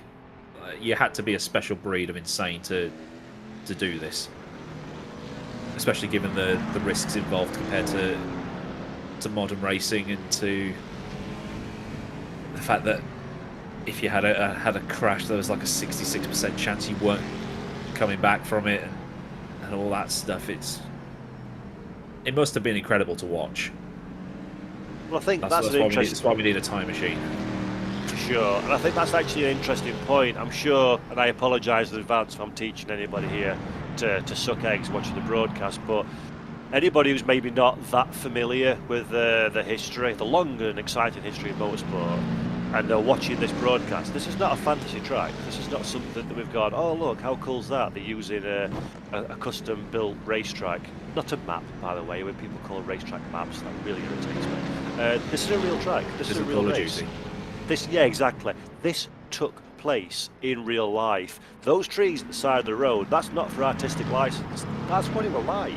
And these drivers with, as you can see, no gloves on, no fire suits and overalls, a helmet that is probably less effective than the helmet that you ride on your bike, your push bike, nowadays. And they went racing at 200 mile an hour in cars that would absolutely love to spit you off into the scenery. They were polo helmets. I know Sterling Moss wore a horse racing helmet. Unbelievable. Mike Hawthorne used to race in a dicky bow tie and an evening suit. Yeah, it's like that's not gonna. All that's gonna do is just identify you when they peel you off the tarmac afterwards. He's basically wasn't for safety. It was just to keep your head warm. Yeah. Because I mean that's gonna have like no benefit to you. Even if you fell down while walking through the paddock, it's not going to help your cause. So it's just to keep your head warm. Make sure you look nice when you get for the cameras afterwards. Keep soot out of your hair. Well, I was fortunate enough to be invited to Silverstone the other week with Radical, and I only went out for 15 minutes on the, in the SR1 and the SR10, and I had a full crash helmet, hands device, bally, the works. And that was just for a 50-minute track day. and they went to all of that length. Yeah. But then they didn't even have seatbelts at this point because they Well, that took was the the thing, chance on wasn't being it? ejected from the car and potentially breaking your pelvis and a couple of bones, as opposed to being burned alive when the fuel tank ruptured. And that's the weird thing, going back to the conversation we had earlier about the Jackie Stewart crusade for safety. It was much, much preferable for drivers to be flung as far away from the car as they can get in order to avoid the ever-present danger of fire. And when seatbelts were sort of not mandated, but brought in as a more common, more accepted form of safety measure in a race car, almost everybody was up in arms saying how ridiculous to strap yourself into one of these machines. You want the mentality is just you can't you can't compute it. I can't even articulate it, and I like talking. I find it difficult to even get my head around that, to speak the words that you don't want a safety harness because it's safer to fly at 60 mile an hour with your polo helmet on and your dinner jacket than it is to stay inside the car, because safety cells, not even unheard of back then. We are looking at it with 2022 eyes, aren't we? So it's probably easy for it, but it's like even at that point you must think, come on. You think of I think John Surtees took one look at that magnesium Honda and just went no, because that's going to involve a massive accident, and first race it entered, massive accident. I forget the name now because one of the drivers lost their life in that car, didn't he? I forget the name of Joe who it was. Schlesser. Ah, there you go. So, Well done. someone did a video on it recently. Yeah, and that's just the thing. We've come along a long way. Some of it's good, some of it's bad. I am a fan, I must say, of the element of danger. I must admit, I do. That does attract me. Not because I want to see people killed or injured, of course I don't. But I do like the whole. Are you willing and brave enough and confident enough in your own ability to put yourself in that zone where bad things can happen? Because those that are good enough to do that time in, time out are the ones that really rise to the top of the tree. So I do like that element, and that's why I like this, because no one's going to get hurt. Worst thing that can happen is you hit the wall, your force feedback bruises your fingers. So you've got all the joy. It does hurt. It hurts a lot. When I first got a direct drive wheel, I was one of the many idiots that thought it was cool to have it turned up. And yeah, you try and restart a session in R-Factor 2, still holding the wheel, thinking it's cool to have high DD force. I bruised the top of my hand when it snapped and clanged into me. It's like the corner of a Formula rim as well. Ooh. That hurt a lot. And there's always some tool at the end of a race where you pull up at the side to escape and thinks it's clever to ram into you at full speed. It's always an idiot. That actually got written in to the rule book of the race All-Star Battle back when the lockdowns were on. They said that if anybody is seen doing, and I quote, comedy crashing at the end of a race would be penalised. Comedy crashing. It always made me chuckle when I read it. Imagine Emerson Fittipaldi reading that one, thinking, what's comedy crashing? Jason Plato just going, challenge accepted. Yeah, comedy crashing, I made a career on that. That's how I overtake. He will be missed. Oh, he will. Yeah, for sure. I would have loved to have seen him break the 100 mark. I think he ended on 97 wins. 97. Yeah, his last win was the 2019 Brands Hatch Race 3. In the venerable Vauxhall Astra. When Dan Cam had his brakes just die on the final lap. Again, Aidan, we're talking about regional specific things here. Yeah, we are. Anybody internationals lie, I have no idea who Jason Plato is and why. Buy the BTCC content in R-Factor 2. There we go. Yes. Nice segue. Buy it twice. Yeah. So, we're still on the first lap. Yeah, we are. How crazy is that? We've been going for quite some time now, and we've not even broke a lap. So, can we talk a little bit about fuel and tyres? Yes. What happens in this situation?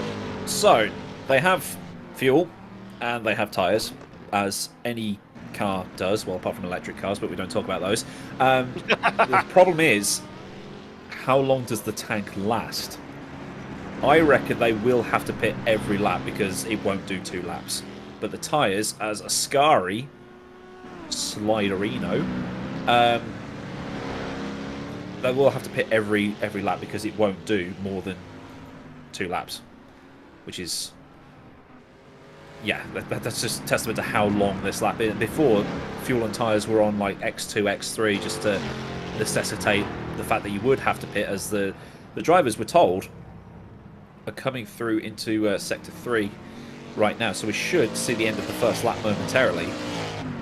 It's just, are they going to be coming in for a splash of jungle juice? Now, as a driver that's obviously, well, as an individual like yourself that's been involved in this series from the off, this is my first one, so I'm a little bit green to the whys and wherefores and the good, the bad and the uglies. Would you want to put a set of fresh boots on when you come for your fuel? No. It's not good. It's going to be a negligible difference. They're bias ply tyres. They last longer than plastic, so there's no benefit whatsoever from absolutely brand spanking sticker tyres then? I think you're probably better off just putting in 40 minutes worth of fuel to complete that 1 lap, so your car's sort of slightly lighter at the start, so for a little bit of extra speed and easier on the brakes, and then just top it up every time you go through. So we're expecting kind of 3 pit stops. And the timing for these events works where it's the entire duration of the 3 laps, including stops, from beginning to end, will dictate who the winner is rather than track position, isn't it? Yeah. So you could have someone like Scooby, who's now in 20th on the road as Bergier makes an overtake. The car that was ahead of him just getting out of the way, so that would have been Mr. Magoo, who's gone out of his way. Nice bit of respectful driving there as well. Yeah, exactly. Just move out of the way, don't fight. Focus on what you're doing. It's almost like the private qualifying you can have in R-Factor 2, except you can see everybody else. Just worry about what you're doing. And I think Jake's in the wall, apparently. Oh, it's been a bad... He's visited the wall. Been a bad first lap, really, for Jake, hasn't it? A couple of times he's made contact with something solid, and also we saw him grass tracking a little bit earlier on. There he is in the top picture, in picture screen, from the United States. No time, of course, because he's not completed that first lap yet, and we're just hearing in our ear as well that Ascari's gone off. So not quite sure exactly what happened there. We can see him in the bottom screen as well. So Ascari Kansanen, currently one of the stars of the championship, racing in the 2-litre class, but still very much in contention for the outright victory, has had himself a little incident. And if you're watching at home and thinking, oh no, mistake, that's game over. No. A race like this, at this length, expect every driver to go and visit the scenery 1 or 2 times. The key here is try and avoid damage and try and recover the car back to the track as quickly as possible. It's not really a case of the fastest driver is going to be the winner. It's the driver who makes the least mistakes. We're looking at Isidro at this moment in time, the Argentine driver, currently at the top of the field, the first one on the road, but we'll not know the timing set up really until the conclusion of the race, because as I say, it's 3 laps, but it's the overall race time will dictate the winner. So much of this one is just bringing it through, as there we go, our first pit stop of the day. The man at the front of the field, exactly as Aidan and I mentioned, down in pit lane at the end of the first lap, get some more fuel in, put another 40 minutes, give or take, worth of juice into the tank, and then off you go on your merry way. Tyre temperatures will have dropped, but they're always low anyway, so that's not really too much of a problem. And then get back out again, and we see Simoncic coming through the final portion of the lap now. Got about 30 seconds or so worth of lap left before he too will dive down pit lane and get himself a few cans of the go-go juice into his beautiful Ferrari 375. And there we go, that is Simoncic in pit lane as we speak and getting his fuel. And there is Kansanen in the 2-litre class. So Kansanen's managed to stay with the Ferrari all the way through pretty much the duration of that lap and get himself very firmly in the picture. And Aidan, first stops have been made. We've done it, sunshine. Lap 1 ticked off the books. Nice. We're in business now. Right, we've just got another 80 minutes to go. But it's gone fast though. That first 40-minute lap actually for something. I was kind of came into this first time I've commentated over an event like this, where, as you rightly said earlier, it's not battling for track position, it's battling for lap time, and I was a little bit curious as to how this would transpire in terms of a visual prospect. It's been a heck of a lot of fun already. Yeah, this is what we were saying at Spa and at wherever the fuck, Longford as well. It's just like, oh, are we really this far into the race already? It's just gone absolutely flying by. So it's always good that you think, oh, it's just going to drag. It's 44 miles and things like that. As Rup Keeper comes into the pits, makes a little bit of contact. I think he's forgotten that collisions exist in R-Factor 2 pit lanes. Oh, that would be so painful, wouldn't it? Oh, that happened to me at it was Formula Pro. Well, that's not Formula Pro. Formula Challenge at Silverstone. I was making a pit stop, or was it a Spa? It was one of the races, and a guy went round the outside of my pit box because at the last second he remembered that there was collision. So I was so close to being wiped out. And it's always funny when people come over from other sims and then try to drive through everybody and then just get absolutely wiped out. As Dion Hansen, a full oppo, chasing Jake in front of him. Now here's something interesting that Liam from the back office has mentioned in our Discord chat. It looks like Jackson is going for 2 laps on a single tank, so he's not come down pit lane to fuel up. And allegedly, every one of these cars, regardless of whatever engine classification you're in, are marginal on fuel. That's a brave move. Potentially, that could be a big move for a result. It could also be a great way to say goodbye to any prospect of finishing this race. He's just going to be constant lifting and coasting down the hills, isn't he? Just like put the clutch in and let it roll down. Just see Matthew 2779 in chat saying, what game or sim is this? It is R-Factor 2, sir, that we're racing on, and it's the Targa Florio and the 1954, is it? The endurance mod for the cars, 54, 55. So, yeah, go check it out on Steam.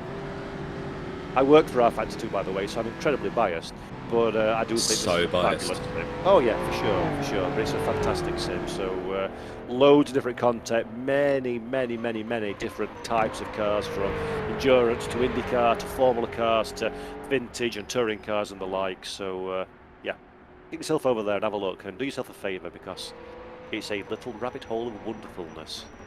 And one thing that R-Factor 2 does have that might come into play, and I say might in a like with loads of inverted commas on it, is the railroad system. So as they drive along, there is going to be a little bit more rubber on the track at the end of the event compared to the start of the event. So they're going to be sliding around quite a lot to start with, but as this goes on, there will be a little bit more grip available to them. And it's not sort of like, okay, this is the defined rubber line and then it will just go up by 1% every time you drive over it as the session progresses. Where you drive depends on where that rubber is laid. So if you were to go to Daytona, for example, and drive 100 laps just going around the inside, you'll see the rubber build up. And if you go and do it again around the outside, rubber will build up there as well. And you just have green track and marbles in the middle. So hugely dynamic system that does play an effect in qualifying races and events like this, where the track will have started as a totally green track. So that's why they're sliding around a lot, because not because they're 5-litre cars with loads of torque and very little grip, but because there is no rubber on the track, and once that rubber gets on, it might get a tiny bit more grip and a tiny bit more pace, but they've still got to keep the car out of the wall. That makes it yet more of an adventure. Every single corner is a bit like rallying, isn't it? Every time around it's a little bit different, and because we've got such a wide variety of potential lines, I mean, the very, very best of them will be taking the racing line, but these cars are such a handful, and this track is such a bizarre scenario for a lot of these drivers. It's not really about light, it's more about just hustling it around without hitting anything. So there'll be a wide selection of different rubber-in parts of the racetrack, and it's going to be really interesting to see as the event progresses and the dynamicism of everything starts to play out, if that's going to bring other people into the picture, as Matt Ziedler now from the United States serves his pit stop in the Mercedes-Benz 300 SL, an iconic car you could possibly wish to see on this kind of event. So beautiful to see the number 500 out there doing its business, and Mark has no doubt got a big, massive grin on his face from the joys of what he's undertaking this afternoon. Yeah, that SL does look amazing, doesn't it? So we're seeing on the timing screen there that your pole position starter Isidoro is actually out of the race. Oh. And I'm not seeing Oscari's there in the third. I thought he'd crashed out. Whew. There we go. That's but Isidoro definitely out, and we have lost a couple of drivers. Carl Constable and Mighty D have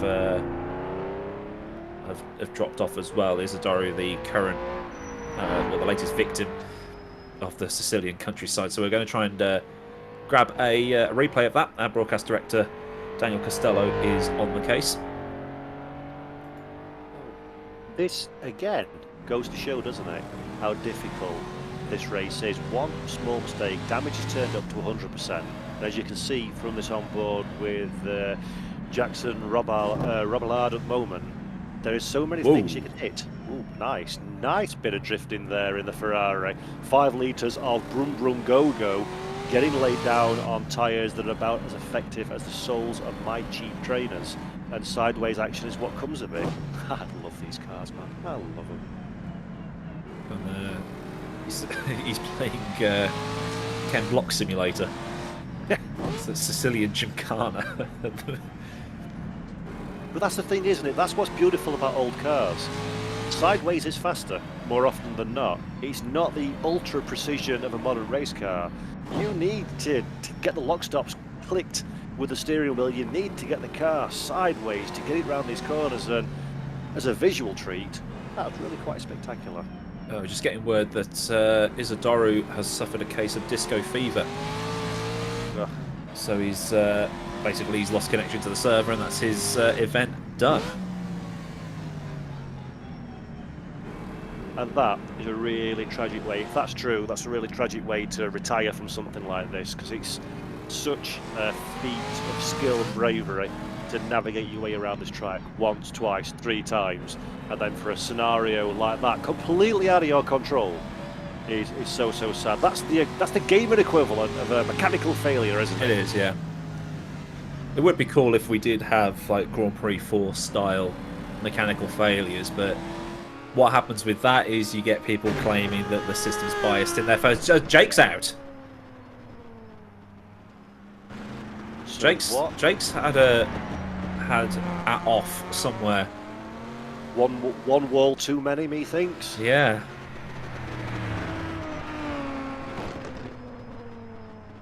Yeah, that's and again, it bites you. This place bites you. It's just like we've said many times before.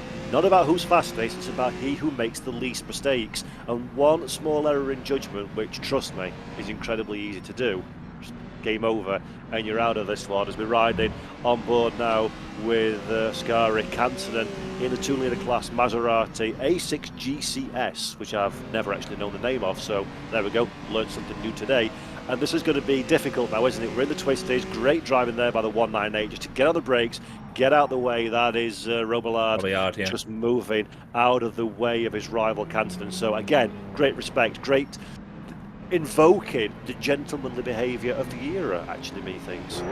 This is a replay. This is Jake. Oh, he's going to connect with one of these trees, isn't he? No, okay. Whew. That's he's overshot the corner, and that's and wheel off, and slowly sinking into the ground, and that's him out of. It's his first retirement of the season. Massive consistency from him all through the series, and the track's just bit him in the bottom, And that's him done until the final round at Le Mans. Yeah, it's a shame for Jake. Obviously, tuning in from the United States, which is why maybe it looked a little bit funky, that contact. It's just the way that the connectivity happens into the broadcast, but that wouldn't have affected him physically on his machine. It was just long distances travelling over that there tinterwebs sometimes makes things look a little bit more spicy. But real shame for Jake there. Simple mistake to make in the Jaguars. Had a couple of contacts up to this point already as well, and sadly a DNF did not finish is the reward for that one, as we're looking at Simbad Paul now. Paul, great name there, Sunshine, in the Aston Martin DB3S from the United Kingdom in British Racing Green, rocking number 275, 19th on the track at the moment, but only just started his voyage into the second lap, 5 minutes and 30 seconds in, which for us would be an incredibly long lap, 5 minutes and 30 seconds, but it's just a small fraction of a lap, 9 kilometres in fact. You could have done 2 laps of Bathurst in that time. It's crazy. It's crazy, yeah. That was the thing of the time, wasn't it? Just longer is better. Giggity. Yeah, well done. But it's true though, there was a racing back in this era was not the sprint racing we know of it today. No. It was a test of man and machine, wasn't it? Often these cars, many of them would retire either through mechanical failure or driver error, and it was kind of like the pioneers of automotive excellence and bravery. A lot of these drivers, fresh out of the war, flying fighter planes, or in the trenches where every day could be your last, looking for an adrenaline thrill. And the sort of 3-4 kilometre tracks are tame by comparison. They want these out of the open countryside, the danger, and the manufacturers want the endurance aspects. That feeds directly into their road car offering. It's the old win on Sunday, sell on Monday mentality, isn't it? Yeah, I'm just trying to think of the tracks of. So obviously, you had Targa Florio, the Nürburgring, Le Mans, some of the French, or the other French road courses. In terms of, like even the full Monza was stupidly long for what it was because it was so high speed. It's amazing how anybody got through it all. Like very few drivers have lived into old age. Sterling Moss being one of them, Stewart, Andretti, Bob Bondurant lived to quite an old age, Phil Hill made it to old age, Jack Brabham made it to old age.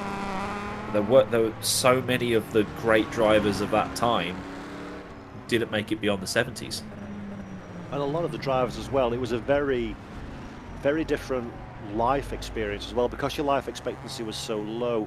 A lot of these drivers weren't the super fit sportsmen that you see nowadays. They were often a little bit older. They liked to drink hard, smoke hard, knowing that they might not be around next week. So they absolutely lived the life to the full. And really, it was Sterling Moss in the sort of this kind of period, 1955 or so, that was considered to be the first of the professional athletes in motorsport. Up until that time, you had people like Juan Manuel Fangio that was, it's fair to say, had plenty of timber on him, let's put it that way, and drank and smoked and stuff. And Moss was the first of the true, like, taking fitness to the next level and professionalism to the next level. These were mavericks and playboys and people that lived life on the absolute edge of what it could be. So very different cars, very different tracks, and a very different mentality to the whole sport than we see nowadays. Vladimir Kotliarski making his way through. It's great to see that particular flag on the grid with everything going on at the minute, so hopefully everything's great for you over there at the minute. Simbad Paul as well in his... It's nice to have somebody on the grid that is a description of themselves, isn't it? Simbad Paul. He loves his Sims. Ended up having quite a weird accident at Dundra last time out, but managed to get quite far in as he passes the 15-kilometre board. I'm going to throw another question at you, Aidan, if I may, for the benefit of those watching Great at home. Great scenery at this track. Hopefully nobody slides off the side of a mountain and ends up wrapped around a tree. So, Aidan, quick question, if I may. How do people get involved in this championship if they want to take part in the next race at Le Mans in a short while's time?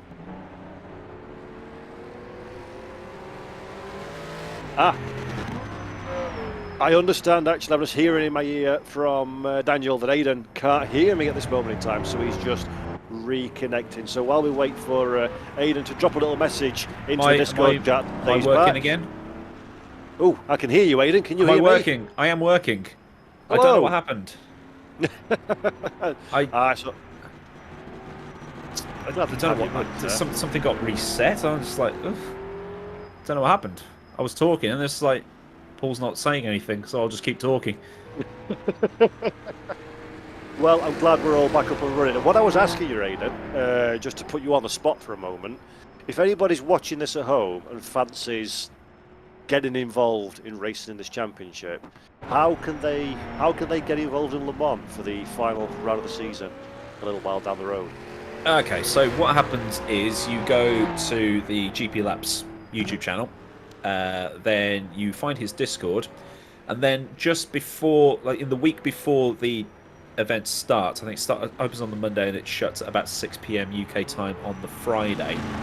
You basically just hot lap until the top, until all 40 slots are filled, and each class is filled basically to within a certain percentage of the fastest time, the second fastest time in that class.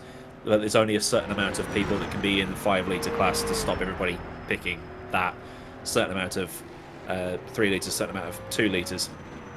And then when the race rolls around on the Saturday afternoon in the UK, you turn up, you do your qualifying if it's a race, or you just turn up if it's a time trial like this, and just go for it and have many funs. As Simonchich, wow, almost almost bought the farm.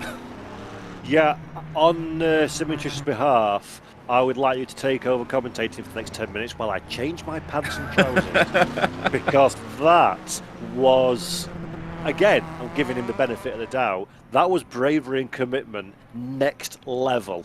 Now, whether that was on purpose or whether that was, oh no, let's hope this works out well, I have no idea. But goodness me, that's pushing every last possible iota of luck he has got for this race. You can't do that too many times here, Aidan, without going and saying hello to the virtual doctor's office. And he's, unless he's a cat and he's got 9 lives, I don't know. Well, for a 40-minute lap at 3 of them, he needs a damn sight more than 9.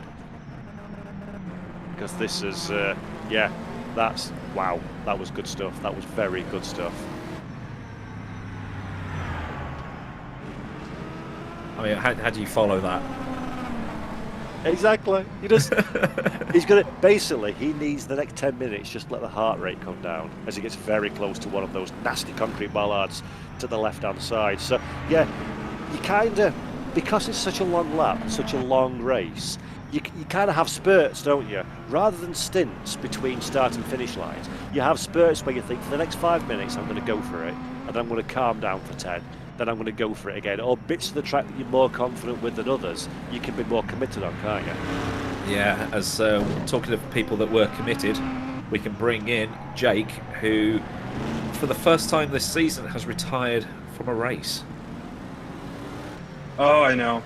Hope you guys caught it. Or I hope you didn't catch it, but... We saw it. I'm out of a race, and the race I think I wanted to do best in. I'm gutted. But it, I guess, shows how hard it is, if anybody had any doubts that it's hard. But I can see my main championship rival, Hrrc, Simonchich here, is doing really well. So it'll be an interesting shake-up for everything, I'm sure. Well, you've used your... Hrrc's used his drop rounds by not being at the previous 2, whereas you can just go, yeah, that's going to be my drop round. So you're kind of okay in that sense, whereas... Hrrc, if he bins it in this race and scores no points, then that's going to affect him more than it's going to affect you. Yeah, let's be honest. That's the only way I would have had a shot at a championship against him anyway. Is having extra races for myself. But yeah, I'm very impressed. I mean, it was clear early in this week that this was not necessarily something he had done a lot of times, but he has certainly figured it out really quickly. To put it in perspective, it took me at least 6 months to get good enough to do laps around this track, and it's been a couple of years now, and I still DNF pushing. So he's been able to do laps like this, I think, with very little prep comparatively, which is so impressive. At least you've been at the hardest track on the calendar, so you've got that excuse at least. Yeah. Right. Sorry, Paul, you were going to say something. No, sorry, Aiden. Hi, Jake. How you doing? Quick question for you, for our audience at home, because Aiden and I have tried to put people behind the wheel, but we don't have any skills or experience to really do that justice. Give us a little bit of a flavour of what it's like to drive these cars on this track in competition, please. It is, I mean, challenging.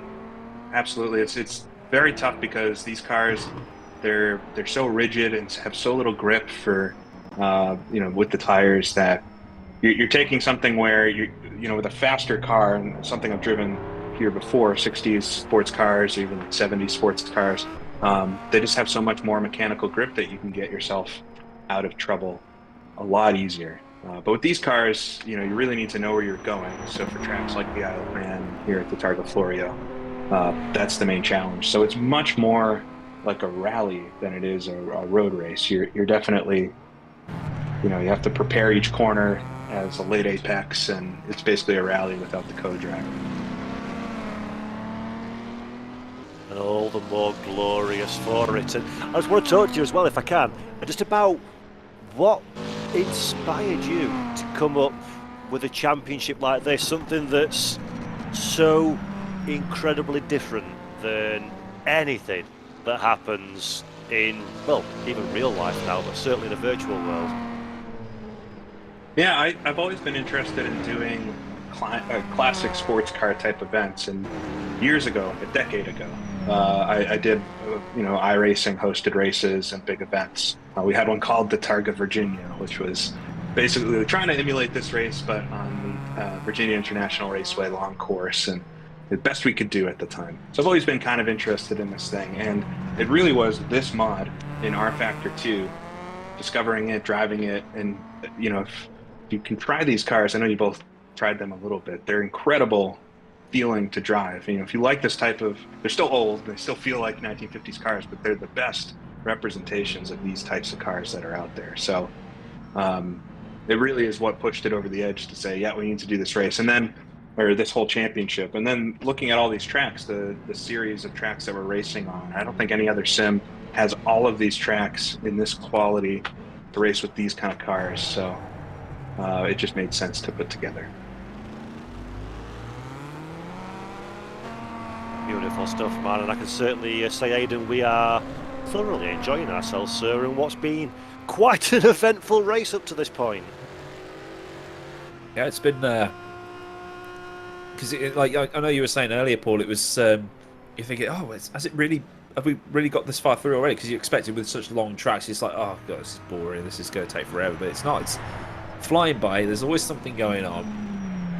There always seems to be a driver within about half a mile of another driver, so everything seems to be working out quite well, and the talent on show has been a lot better than anybody would have ever anticipated, because with these cars everybody's in a wall every 6 seconds because they can't drive the cars, but everything here seems to have worked out just fine from a broadcast point of view. So it's been a great show, as well as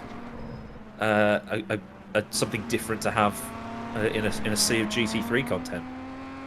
Now I know I can see that Ascari here is actually catching Hrrc Simoncic, and do we know if either of them have pitted so far, or are they doing 2 laps? They're both back pitted. to back? Both pitted. So Ascari's closed in. I imagine we don't really know who's overall winning, but if Ascari's caught up to Hrrc, either Hrrc's made a few mistakes and has slowed a lot down, or Ascari is very quick. And as we saw at Dundrod, I think Ascari is a very quick driver. Put on a clinic at Dundrod. I think that's the best way to to put it, as we've been told that we've lost Salani, and we've also lost Frank Verplanken as well. So the island is claiming a few more victims as it goes along. But really, it's between Simoncic and Kantonen up there. They're probably going to be the two that are in a shot of taking the win. They're taking the win here. There's a little bit of fatigue as well plays into these drivers. So 40 minutes per lap, 3 laps. It's a massive concentration ask for these drivers. As we've mentioned before, even in a straight line, the car is trying its very best to spit you off on the racetrack. And Jake, how difficult is it for our drivers here today to keep themselves in the zone all the way through what will probably end up being at least a couple of hours worth of track action, plus the delays that they had to overcome at the start of the race, and keeping the car out of the wall and driving competitively as well? That's a really unique skill set the drivers need, isn't it, to be competitive? Yeah, I think the mental fatigue is a very real thing, and certainly getting everybody back. And I have to think the start and the issues we had just getting things off the grid definitely played into just not being super focused like you need to be. But this track is a knowledge test, and so you're always trying to think of what's next, where some circuits you can kind of go on autopilot for parts of them. It's really not an option around here, or else you do something like I did earlier in the race. So you always have to be thinking, and then of course sim racing is as physical as you want it to be, but I would say the amount of precise movements and just constantly turning 567 corners here, it could be physically demanding as well. So 3 laps is nothing to shake a stick at. And in the real Targa Florio, that was about the length of a stint for drivers, would be 2 or 3 laps, and then they would do driver swaps. So we're effectively doing a real stint of this race. The real race, of course, being 11 laps of the circuit. Do you find it a little difficult sometimes, or do you find it easy to get lost on this track and just think, oh, I can't quite exactly remember what sector I'm in and what's coming next, or is it kind of embedded in your mind now? Yeah, I always get lost on it. I mean, you never really learn it, I would say. I'm sure at some point you do enough laps, maybe you learn it pretty good, but you don't learn it to the level that you learn other circuits. And I'd say I think the drivers that spend a lot of time here don't get lost per se, but you may have doubts about corners, because obviously many of the corners look similar, and they start to look less similar over time, but many look similar, and you start having doubts and saying, is that actually that corner I'm thinking it is, or is it the next one? Or you anticipate a turn is coming up and you can't remember if it's after the next left-hander flick or the one after that. So you start doing things like that. But yeah, it's a circuit. There's a lot of different, we've been sharing this week, as a lot of the drivers that you're seeing today, this is their first real experience with this track. And we're teaching or showing, giving guidance on ways to learn the track and learn it effectively. And a lot of it's, we have a car spun out, Nikolai. Yep, he's out. Looks like Nikolai, the Russian driver, spun out. Looks like Real Deal God got started as well. I know he had some connection issues on the original start, so happy to see him in there. But just to wrap up that thought, some of the tricks to learning something like this are actually knowing where you are on the circuit and giving some context. If you watch any of my streams or some of the other folks doing it, talk about the corners or the cities that you're going through.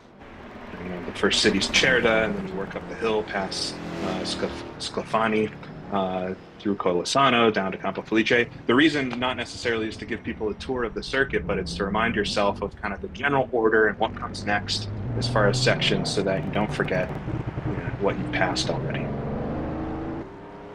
Hayden. Looks like Rajatsu is moving up as well. That's so different for us, isn't it, Hayden? Oh, remember this city that you drove through and this town that you went through? It's such a different experience than what most drivers are used to, isn't it? It's an incredible event, and it's sensational to have something so very different. Oh, there's a bit of contact there as well. Loses the rear into the bank and gets away with it, but you can't do that too many times before you start finding negative effects on the car as well. A little wiggle of the wheel just to make sure things are pointing in the right direction. But that was as close as you really want to get to a retirement here, isn't it? Yeah, I mean, look, just going back to that point about Jake was saying with this town is this and that. It's a bit like it's almost like waypoints Yeah. when you drive to. Yeah, when I used to drive between Lincolnshire and Birmingham to see my grandparents, it's like, right, so I'm in Pole Beach, then I go to Spalding, then I go to Stamford, then I go to Kettering, then I go to the end of the A14, then to Junction 7 of the M6. But it's like with somewhere like the old Spa, it's like this corner's Malmedy, this corner's Stavlo. Like they were the villages, or the corners were named after the landmarks that were at that corner, like Lodge Corner at Alton Park. There was a lodge there, so it's kind of like it's almost like a visual reference as Simichich wipes out a road sign. Thankfully, that's one of the bits of destructible scenery on the track. But yeah, you sort of like to say, okay, right, I'm here now. Then I know that the next part. It's almost like you're talking to yourself, as opposed to telling the 80, 90, 100 people that are watching what you're doing, as it were. And Hrrc is absolutely pushing this thing to the limit. This section especially, so he's coming down right now from Colossal, which is the second major town you pass through that has that famous hairpin in it. And he's coming down the mountain towards Campo Felice. This entire section is downhill, makes it a lot harder to get the car to turn in, especially these cars, they understeer on downhill sections. And you can see him just using every inch of the road. It's a hard section too, because it is also over 50 kilometers into the lap. So, if you're practicing, you may not get here very often. And so if you get here, it's kind of a new experience each time. But he's on the ragged edge. He's on a pretty good lap as well, 30.5 minutes into this one.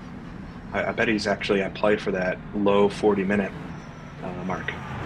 So, when you're driving in this event, do you have any oversight into where you are in the grand scheme of things regarding time and your rivals? Or is it just a case of get the deal done and then find out when everybody crosses the line for the checkered flag? Yeah, you really don't, but it kind of plays into the whole vintage history type aspect of this, because drivers really didn't know. Teams did not know exactly where they were. They had rough ideas, but it wasn't until after the entire event had concluded that you really knew who the winner was of it, especially with the staggered starts and everything like that. So you kind of know, if somebody during my first lap, Jackson did come up behind me and said I made a couple mistakes. So I know I at least lost 15 seconds overall. If he passes me, that means he made up 15 seconds on me, since that was the interval.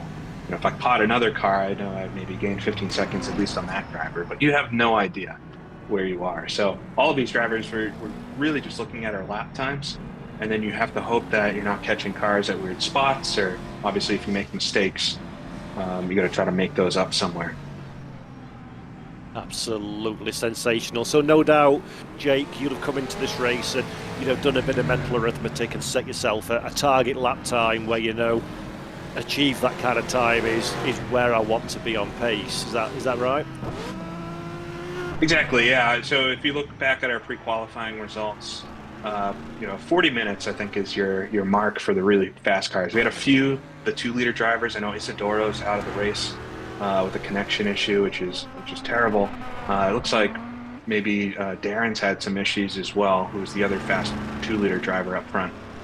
He's back in 5th in the running order right now, but he started in 2nd, so he's lost quite a bit of time. Those drivers were able to get into the 39-minute laps. Hrrc here was able to do a really high 39:57 or so. So if you get low 40s, I think that's what you have to be aiming for. Factor in pit stops, that's going to add to your time, and that is counted in the final result times.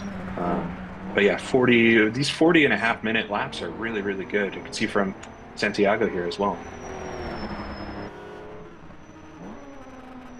There's Santiago behind. Is that Cowan? No. Yes. No. Yeah. He's behind Cowan. So obviously not for position, because it's a time trial and not an actual race, which is, we have to keep reminding ourselves of that fact rather than reminding everybody watching at home that that's the fact, because we're so used to commentating on actual racing. Could you just sort of clarify the rules when it comes to overtaking? Is it just common sense, or is there actually a pass on the left, pass on the right type of thing? Yeah, we've advised the drivers to let each other by. If you catch somebody, that means they at least made up 15 seconds on you, however they did that. Whether you made a mistake or they're just much quicker, but chances are they're quicker than you.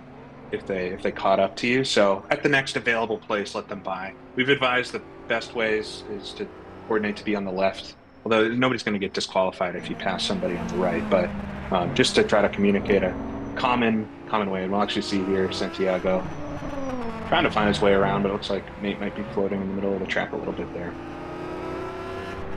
But you're racing the clock, so it's definitely not an environment where you would race head to head and block people or anything.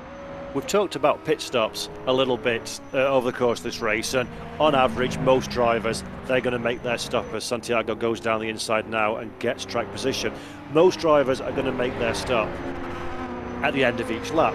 As far as we're aware, the third place Ferrari of Jackson is currently the only driver at the sharp end of the field that elected not to make a pit stop last time around. How marginal is fuel economy for these cars if you're trying to do a 2-lap without stopping? And if it is marginal, as a driver, what can you do to help your fuel economy? That's one of the great things about this being a mixed class championship, is that all of the cars have very different qualities in fuel burn. Obviously the displacement, the different classes, the 2-liter cars burn fuel a lot more efficiently than the 5-liter cars. But it is possible for every car, I believe, on the grid to do 2 laps on a tank. But the driving itself is, the handling of the cars changes dramatically based off of the fuel amount. So the Jag that I was driving, for instance, really is tough to drive with low fuel. And that tends to be a quality. Most of the cars are tougher to drive on low fuel. I think the exception are some of the 2-liter cars with that. So it may be that you can actually make it 2 laps. It's not like your tires are going to wear out, but the car is really hard to handle. And that's almost more important than being able to go the distance. The pit stops, if you're fueling efficiently, they shouldn't be much longer than 20, 30 seconds. And so if that gives you the peace of mind, the better handling car that you can actually make the finish, it's probably a better idea to do 2 pit stops.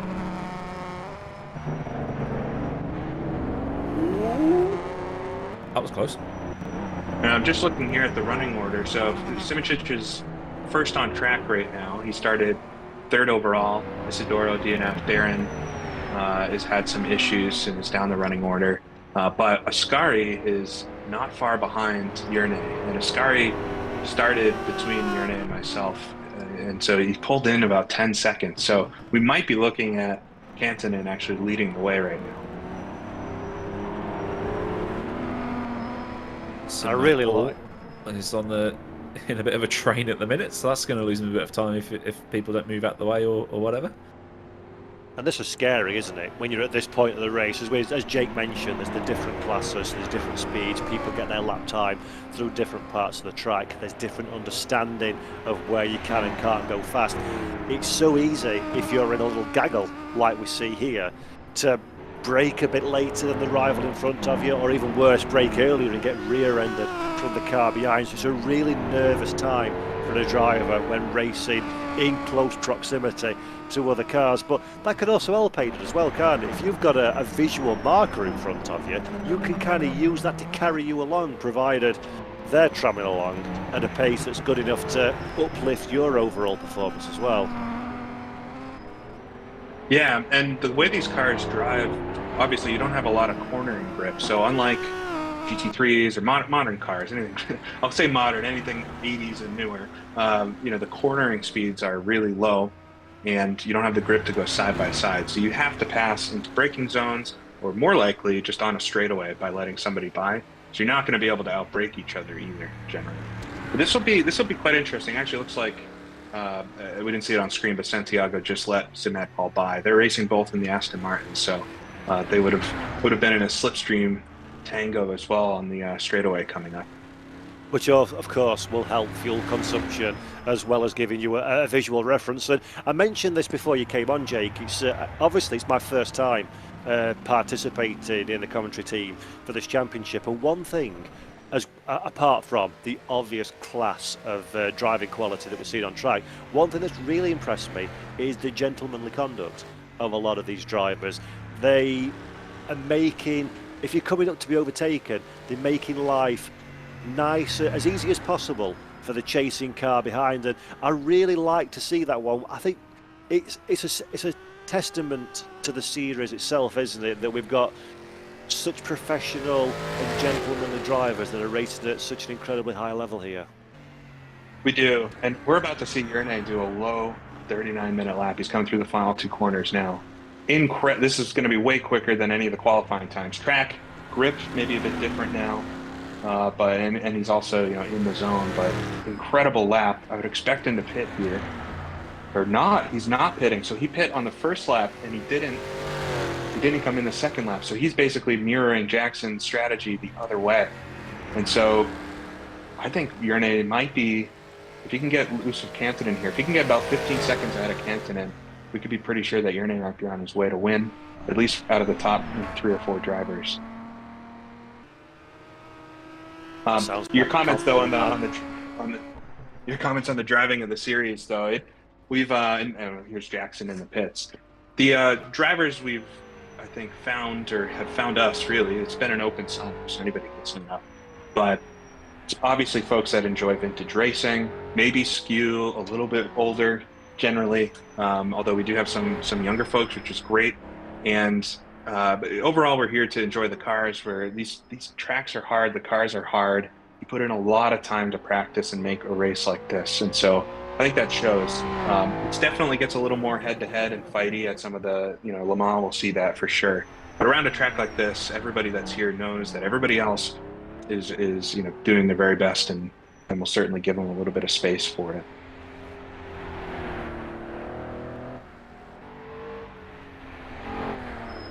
Aidan, are you still eating your hobnobs? Just looking at it. I've just finished the first one as Dion Hansen comes in as Robillard leaves. So Simincic mirroring Robillard. That's quite an interesting thing to see, but I can imagine it was squeaky bump time come the end of that second lap on that tank though, because we were trying to figure it out. Would they actually be able to make more than 1 lap before having to put fuel in?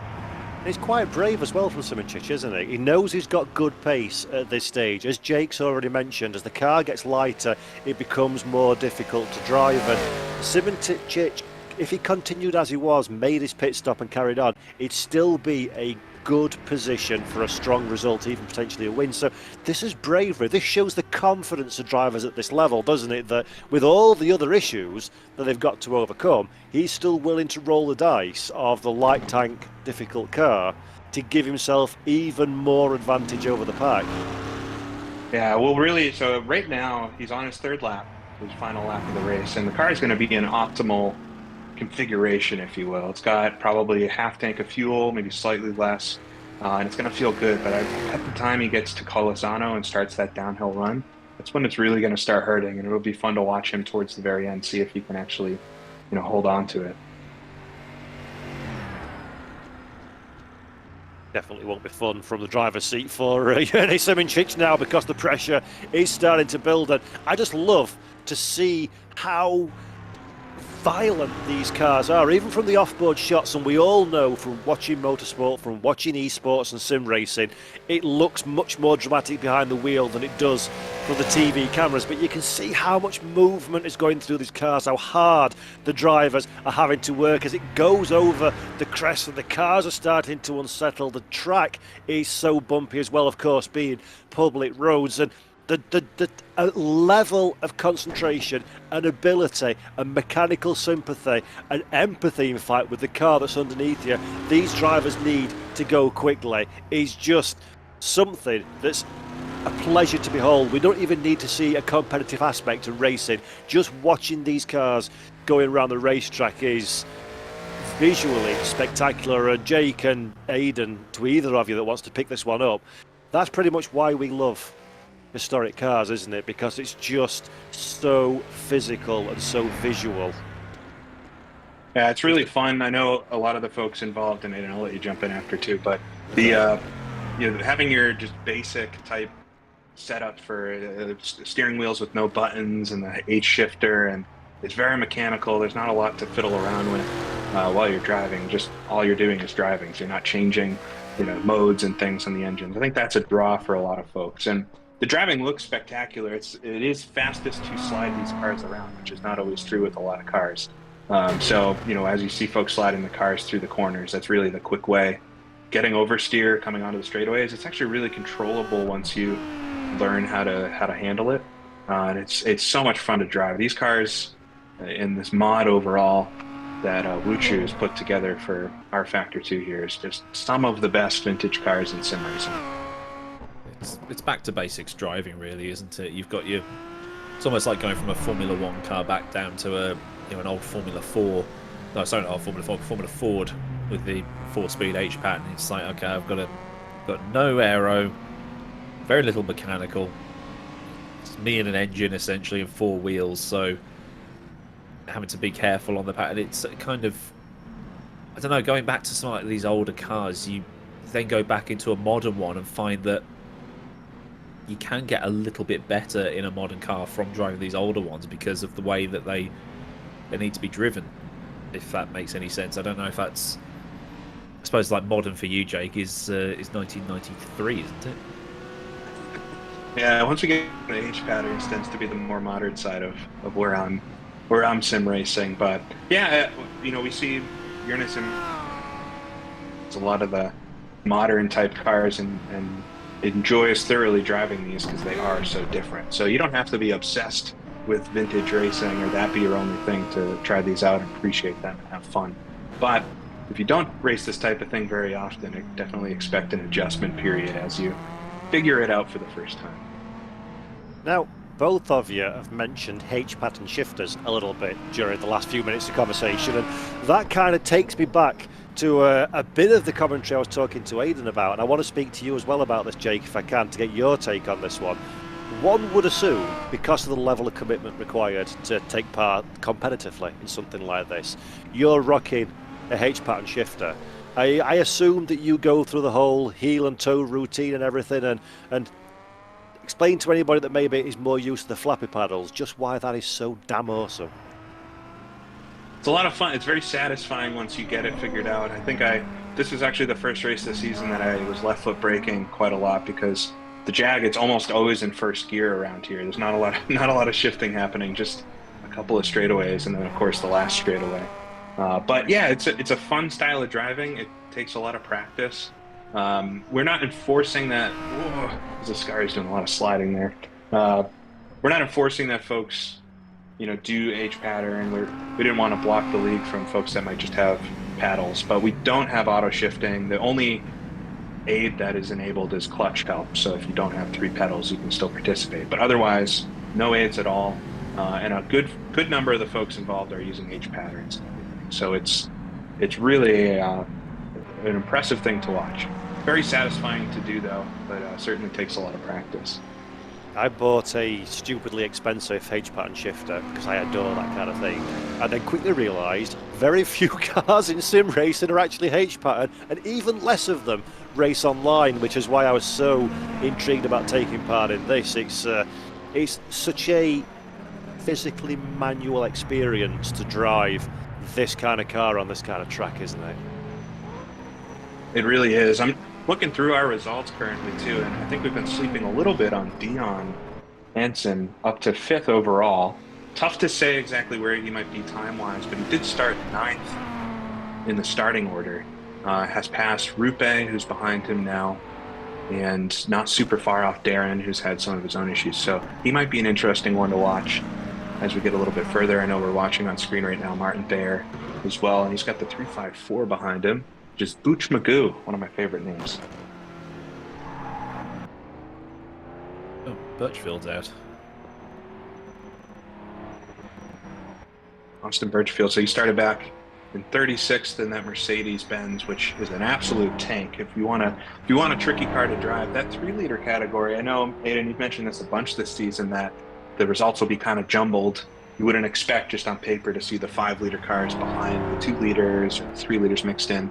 I think one of the surprises has been that the 3 liters are so slow. I think they just don't have, especially around a track like this, they don't have the upper end speed that the 5 liters have, but they're still very heavy, so they don't have the weight advantage that the 2 liters have. They're just kind of stuck in the middle. Yeah, expect normal service to be resumed at Le Mans with the 5 liters, then the 3s, then the 2s, because it's going to be no chicane, more Sam. I think the run from the run from Arnage to the start finish line is going to be pretty much flat out as well. So it's just going to be top speed and power is going to rule there, isn't it? It is. I know the Mercedes drivers in the 3-liter class specifically are very much looking forward to that. Richard Woodcock, Mark Seidler, and them. I know the Mercedes is pretty good on top speed. The Jag, to my advantage, does have the highest top speed, but it'll take more than top speed to do well there. And it's worth bearing mention as well that, of course, the drivers have to stick with the car for the duration of the season. Is that correct? So you can't pick the best car for the individual track. It's has to wait itself out over the course of the year. Yeah, we did do that very specifically, and we've been very adamant about not letting folks switch cars, which is, is always tricky. You want folks to participate, and we're looking at Isidoro and Darren here in the Bristols. Both of them failed to qualify, I believe, at Spa. They just couldn't get that car to go fast enough, and that's always, as somebody organizing a race, you don't want folks to not be able to qualify because of their car. But then we saw here they're the fastest cars that are out there. So it helps balance things out. It helps create an interesting championship. We don't have to care about BOP or anything like that. And so it is really fun to have all these different cars that have different strengths. And if you look back, I mean, that's really what racing was all about in these days too, is the different cars and what each team was trying to do. So to bring just a little bit of that to sim racing, I think is also refreshing. Now, while we were talking, we saw for quite a while, unfortunately he's off screen now, Dion Hansen, that you mentioned, Jake, as being someone that's flown under the radar a little bit for a good result.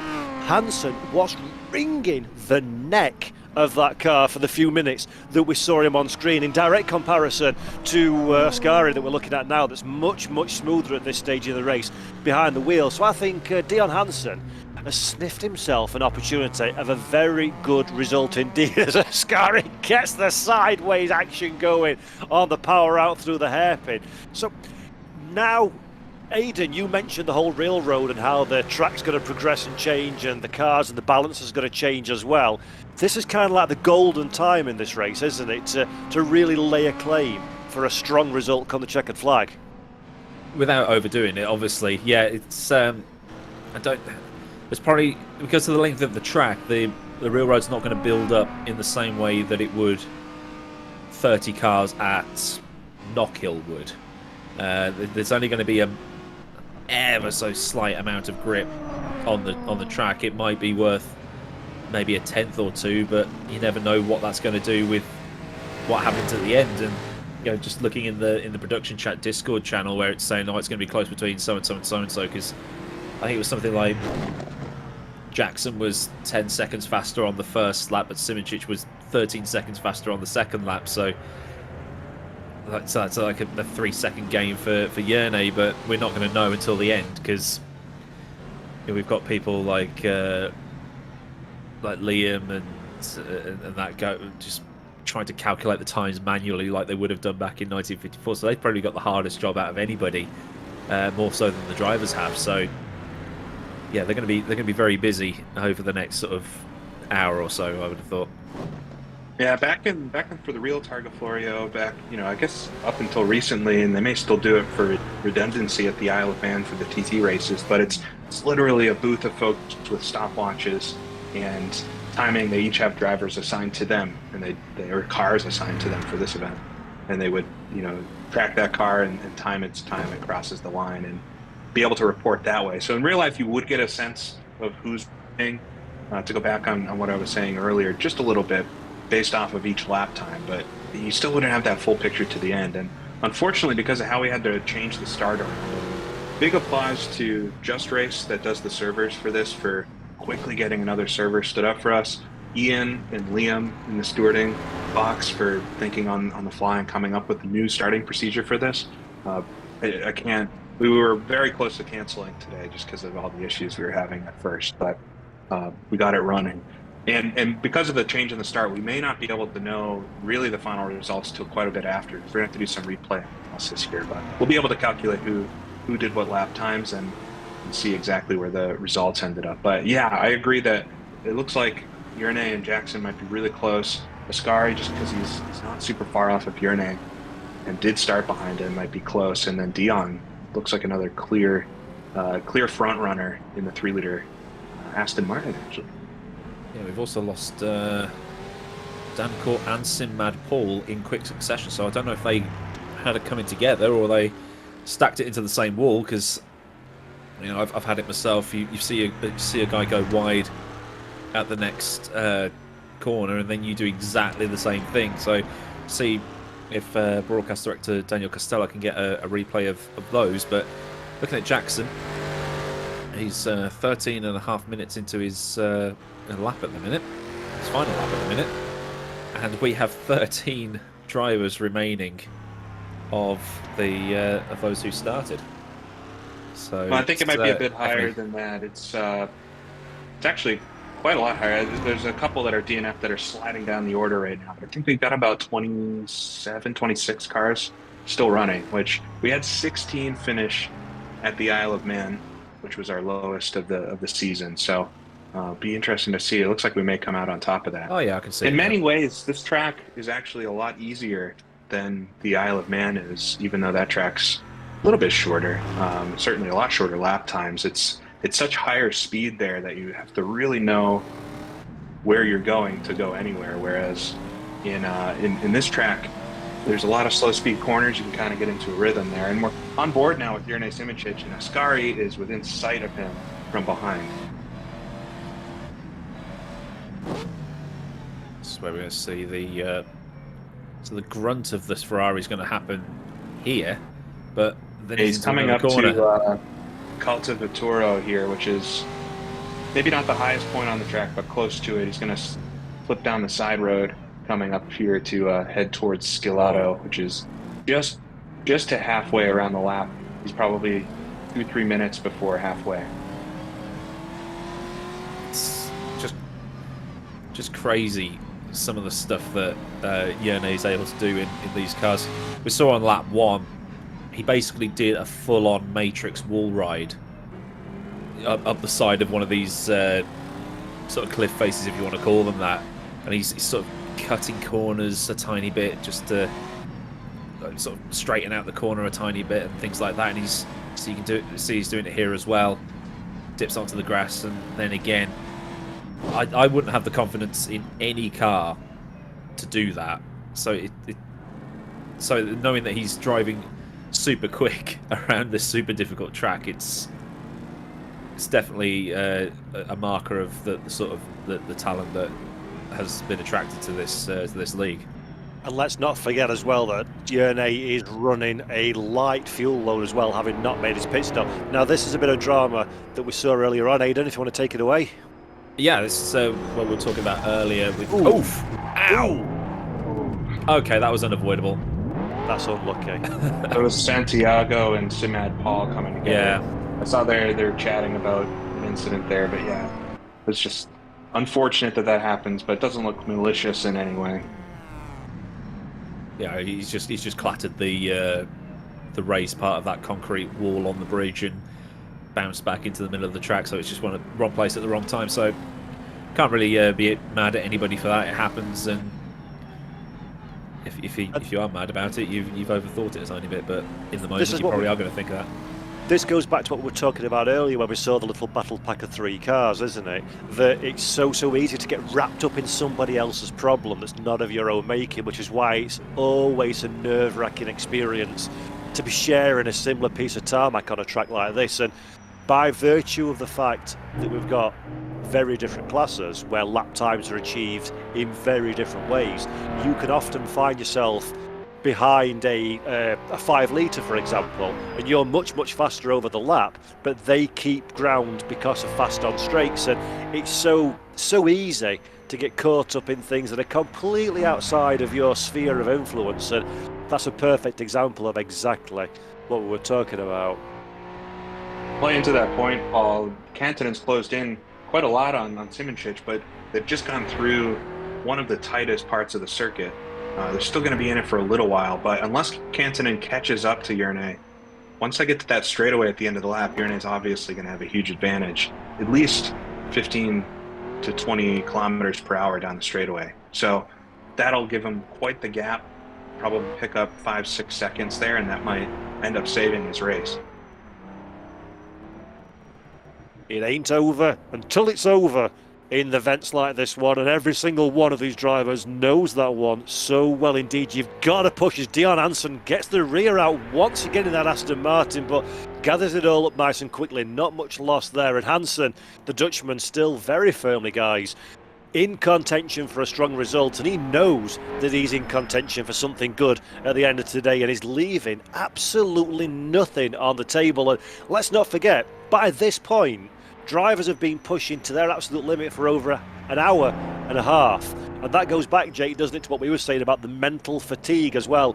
You've got to be a special breed to keep your car on its tippy toes for 2 hours on a track like this. You certainly do, and Dion's putting in an excellent performance today. He hasn't featured too much yet this season, at least in the top results. I know he's been around for a few rounds at least, but it's going to be interesting to see. I hope we're not overplaying how close he is, but just from his position on track and his lap times so far, he's definitely not far off the leaders. See, he's coming down from Caltavituro as well, and this is a long downhill section headed towards Scalato, which is, again, a halfway point on the track for all these drivers. It's just interesting. I would expect Yerne and then... Go ahead. Sorry. I'm just looking at the discussion that's flashing in my peripheral. It's like, who's on the podium? I think I've got this. Who have you got? I've got this. It's like, oh, okay. It's going to be like election night. We're going to be waiting until probably the early morning to find out who's won here. Like an average Formula 1 race, where you find out 2 days after the race is finished who won. Yeah. Yeah, we'll be a bit... It's got to go to VAR. Just to make sure we double check and make sure that the start times and everything line up, and we don't want to announce results that aren't the actual results, but we'll try to get something together, as quickly as we can. But meanwhile, just enjoy the cars sliding around the track here. I think, to be honest though, Jake, that's kind of like the main draw of this championship. It's almost immaterial who finishes where. It's just the sheer celebration and joy of amazing cars, exceptional talents, and sensational racetracks, and just watching it all unfold, isn't it? Or it is for me anyway. Maybe I'm completely off the mark. No, it really is. I mean, I always think of myself as, decently competitive, but I'm far from the most competitive person out there. A lot of it for me is what I'm driving and where I'm driving it. And this is exactly what this is meant to be. It's all of the best classic road tracks that existed and strung together with cars like this.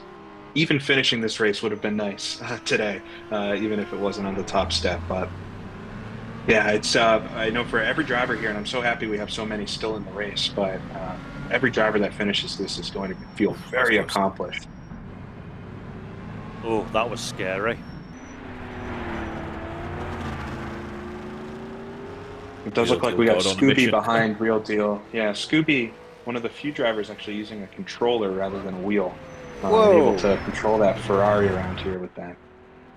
Now that is impressive, because driving on a controller in R-Factor 2 is not the easiest thing to do. It's not really geared up for that one, although it is supported. And doing that in this car on this track is absolutely sensational, actually. So, how big was the bet? Yeah, exactly. It's not big enough, because he's nailing it. So great driving there. But Real Deal God, we just saw them when we all took a sharp intake of breath, taking the position. Scooby getting out of the way, applying the brakes, and Real Deal God in the 5-litre Jaguar just about avoiding an airplane-size accident, collecting the rear of the orange machine ahead. So luckily both get through, and we're now into the twisty section of this course. Beautiful roads as always at the Targa Florio. So yeah, great track, great scenes, and yeah, Real Deal God would have been a little bit, I don't know, maybe reassessing his life goals after that one, because that goes flashing before your eyes, doesn't it?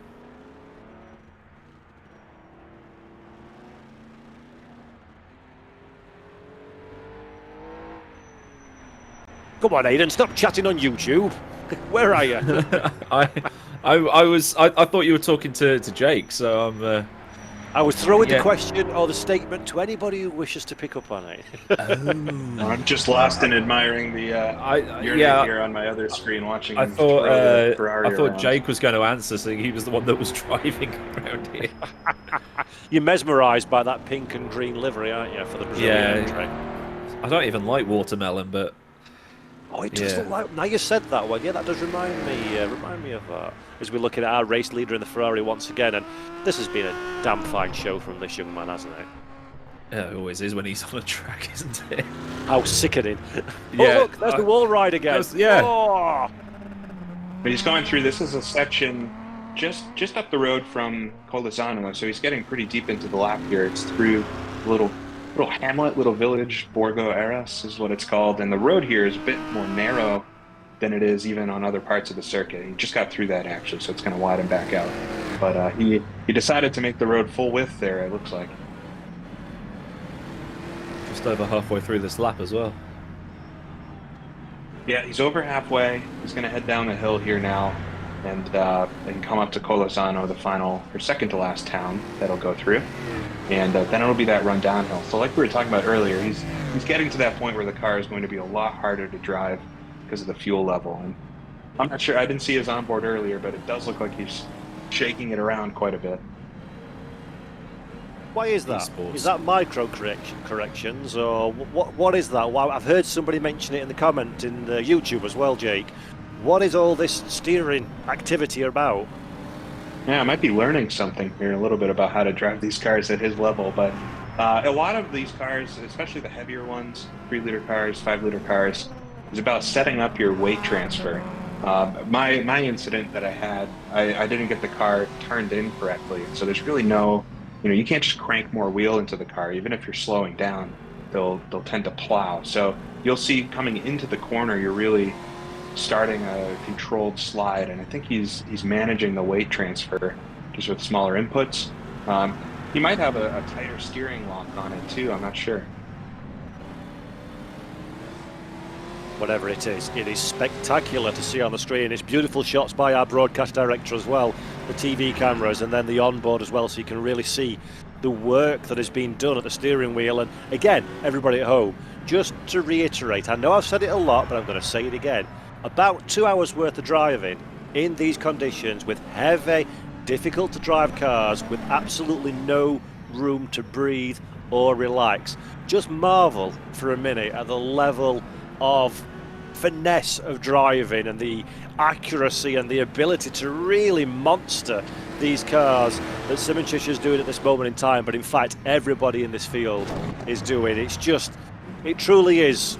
I could sit and watch this all day long. It's fantastic stuff, isn't it, Aidan? Absolutely. It's annoying that someone is that good. You finally think, I'm getting the hang of this whole sim racing malarkey, and then someone like Jurnej Simoncic turns up and reminds you, it's like, no, you're nothing. You are nothing. But he's got he's got a 7.2 second lead to Ascari Kantonen on the road, but it means nothing because we've got Liam and Ian backstage calculating everything as they would have done in 1954 on a spreadsheet. So we are going to be. Don't think they would have viewed the spreadsheet in 1954. It was just a physical spreadsheet back then. Yeah. But yeah, they've got an idea of what the top three is going to be, barring any incidents. But we're only going to have a provisional podium for now, and then it'll all be calculated and announced in due course, I would have thought. And we've seen more than a few times already this race, and certainly this season, it might feel like it's relatively confident, you know what the podium's going to be like, but until the final car crosses the line, you just can never tell, because I can't say this enough. One small mistake, one snatch of a brake, one not setting your weight transfer up like Jake mentioned earlier, in time for the corner, you can be in the barriers and out of contention. And these kind of cars on these kind of tracks, it's not a case of dealing with the corner when you're in it. You're setting the corner up a good 10-15 feet before you even get to it, so the room for mistake and the percentage chance of a mistake is just so incredibly high. So Simoncic, great stuff at this moment in time, but one small strike of a curb that he didn't expect, not quite setting a crest of a hill up like he anticipated, and that could all go very quickly wrong way round indeed. 26 cars left according to what I'm seeing on the Discord chat, so good stuff, but plenty of racing still to do before we say goodnight. Jurnej here through the Colossano hairpin. That's one of the most famous corners. If you search online for the Targa Florio, you'll see lots of pictures of cars going through there, almost religious looking, with the spectators all waving and everything. But he's headed now on that downhill. Got about 10 minutes left in his lap. He's on a really good lap right now to be just about 29 minutes and through Colossal here. Like he's driving the Formula Pro again. It looks really planty through here. Yeah, surprisingly, the curbs, like you see here on the sides of the road, they are elevated. You can obviously see his car bouncing up and down, but they don't hurt the car at all. You can run straight over them. And so in the couple of places that those do exist, through Cerda, through Colossano there, you really take advantage of that. And I think we discovered that racing around Isle of Man, which also had some curbs like that you could really clobber them as, oh, you run so wide there, almost into the barrier, but just got it turned in time. These are absolutely sensational scenes, and I've done commentating a lot in a whole variety of different championships, and I know when it's a good event, when I'm watching it thinking, I really wish I wasn't talking about it, and the second this finishes, I'm getting on my rig and having a go myself. This is just, I've said it already, Jake, while you've been here, and I said it before you came on.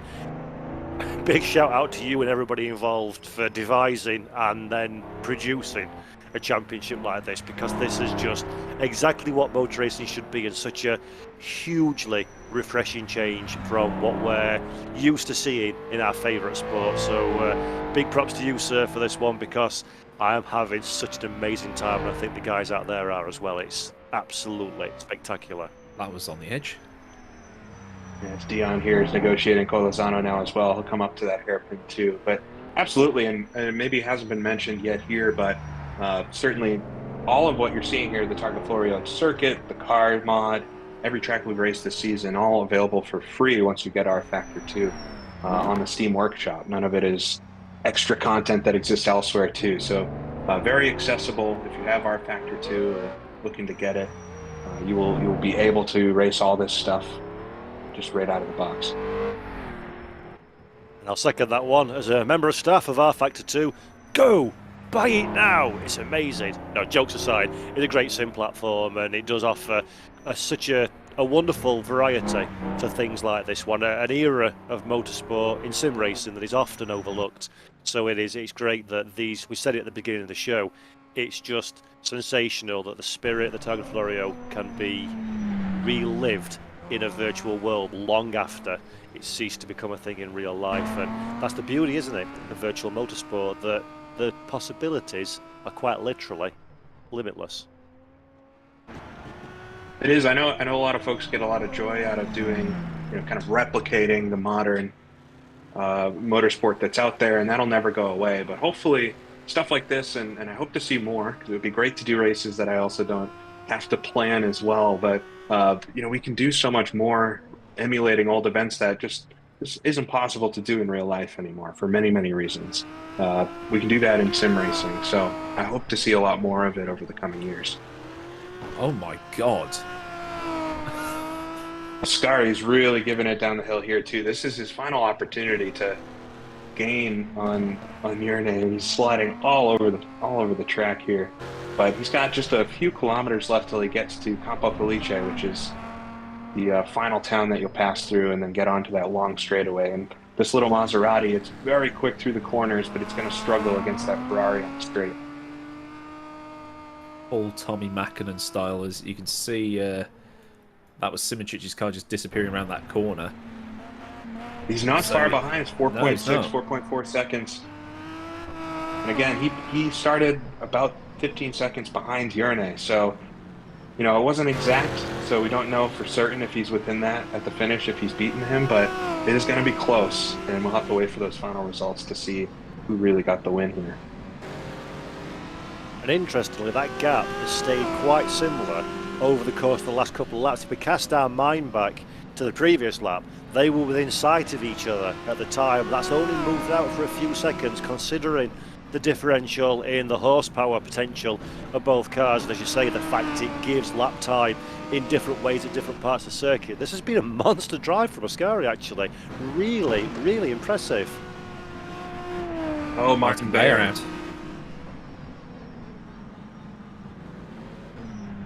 Looks like he may have had some issues. As Yerne is just coming down now. It's just ahead of Ascari here, but he's going to be coming down to the final town soon. Impressive too. We haven't had a few DNFs, as we just had Martin DNF, but it's a much cleaner run than I was expecting for sure. Having been one of those early DNFs myself. Someone's just said in the YouTube chat, who's got the guts to do what Ascari is doing in the last 10 minutes of a long race?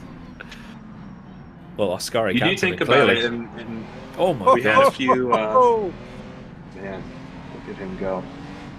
We had a few folks talk about this during qualifying. I was thinking about it myself. When you're this far into the lap, you're 34 minutes into your 40-minute lap, and you're 10 seconds up on your total time. How easy is it to throw 10 seconds away? And so it's such a mind game to just concentrate at the task at hand. And no doubt Yerne and Ascari are pros at this and just focusing on what's important at the time. But Ascari is closing in even further here on Yerne. And if he gets close enough, I wonder if he's going to be able to get a slipstream as they're just rounding a couple of corners here into Campo Felice. It'll be a short run through here and then down onto that straightaway. Yeah, just sliding right up to the spectators. I hope healthcare is free in Italy, because, damn, we haven't actually seen this straight yet on camera, so it'd be interesting to see Flash outside. I don't think Ascari's close enough to do anything, because that gap's gone now back up to 4 seconds. We'll see here. So this corner, one of the only on the track that's cobblestone, and it is much slippery, much more slippery than the rest of the circuit is. They'll negotiate their way there. That'll be a short, there's just a few chicanes and a couple hairpins, of course, and then they'll get onto that straightaway. It's so heartening as a driver as well when you can see the target in front of you, you can see your rival. It gives you a little bit more enthusiasm. We're looking at Martin Bayer now, so he retired a few moments ago. Let's have a quick look what happens here. A little bit of a touch at the grass, gets a tank slapper, controls the car, but then runs out of real estate. And there is those barriers, Robert Kubica style, straight into it, lose a wheel, and sadly, game over for Bayer. But yeah, Symmetry just gone on a charge. Did they go onto the straightaway there? But yeah, Martin Bayer there, that was up at Borgo Eras, and there are quite a few of those guardrails that'll end things awful quick. This straightaway, longer than the Mulsanne. It is, I believe it's 7 kilometers or 9 kilometers straight. It's such a needed rest towards the end of the lap, but there still is a little bit to do. There's what's called the Buonfornello kink that Yerne will come up to here in a few kilometers. That is like the Mazda kink, but more severe and trickier to do in these cars. And look at the timing tower on the left-hand side, how that gap is extending because of the horsepower difference between the two. 6.7 when they joined the straight, 8.3, 8.4, 8.5. That's a very visual representation of what those extra horses can give you, isn't it, on a straight? Absolutely is. Yeah, he's going to pull out quite a lot here. There is a short run through some curvy stuff towards the end that Ascari might be able to pull it in, but here he comes up to the kink. A really tricky section to get right, especially right at the end of the lap. High commit. He's actually taking a little bit easier, but I don't blame him because it's quite the tricky section. He slides it through there. And then back onto another little short shoot. Wiggle of the car. Pedal down. Beautiful stuff. In real life, this would be a face full of flies for our drivers. Open face helmet, of course, at touching speeds of 200 miles an hour for a long time for the drivers, which was so difficult to even just catch your breath in a real car on this one, just with the wind and the velocity hitting your face, and just some goggles and either a leather helmet or a polo helmet or a small health device on the top of your head. And imagine the focus a real driver needs to get the car sideways like Yerne's doing at this moment in time, with all those distractions around you and all those physical interactions with the atmosphere around as well. It really is. It must have been spectacular. Simincic sideways gets the car really pivoted through the corner, confident that it's going to do exactly what he expects it to do. And this, gents, is absolutely a man that is on the top of his game at this moment in time, isn't he? Really confident behind the wheel. He's coming through the final couple of hairpins here. Then he'll run down past the train station, which is where the garages are. And we'll end his race, and he's on track to do another just absolutely flying lap. Ascari's back still about 12 seconds off. And barring any mistakes here from Hrrc, it seems like it's probably going to end around that gap, but it'll all come up to start times and pit stop transfers and everything to see who actually won. But what you're seeing really is a group of racers at the top of their game here. As there he comes past the train station. There's 2 corners left for Hrrc now to come across the line and finish his Targa Florio. There's the first of them. Oof. Thought we'd almost stacked it right at the end. And there's the second of them. I would say that Hrrc Simitric is going to win the Targa Florio, but we need to work that out as he finishes in style there with the fastest lap time of 40:06.553. So he's only probably, what, half a second off his qualifying time there? Was Ascari slides it across the line as well. But there he comes, finishes 40:06 on that final lap. It's not far off. And with the way the time trial works here, we've got Jackson obviously coming down the hill. He's a little bit out still from Campo Felice. Or rather, he's actually past that, so he's coming towards the end of the lap as well. So he's not too far off. But we don't know, obviously, who wins until every driver finishes, because it's not, you know, once the first driver starts that the race starts. It's when your individual lap starts. Celebratory drifting from Hrrc and Ascari. Trying to outdo each other. So we're getting notes that Jackson needs to do a sub 410 to still be eligible. He's coming through the final couple of corners now. Could do it, I think. Little kiss of a I'm not sure, our there time as well. might be a little... Did he? Yeah, our time might be slightly behind from the lap times, but we'll see what it is when he comes across the line here. Bump the wall at the train station as well.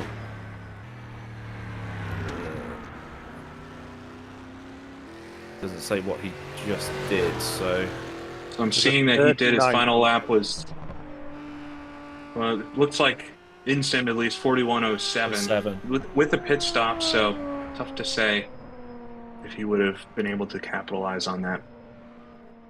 Darren Andrews here, 4th on track then. Second of the 2-liter cars, first Bristol. Had some trouble early on, but he's going to come and finish as well.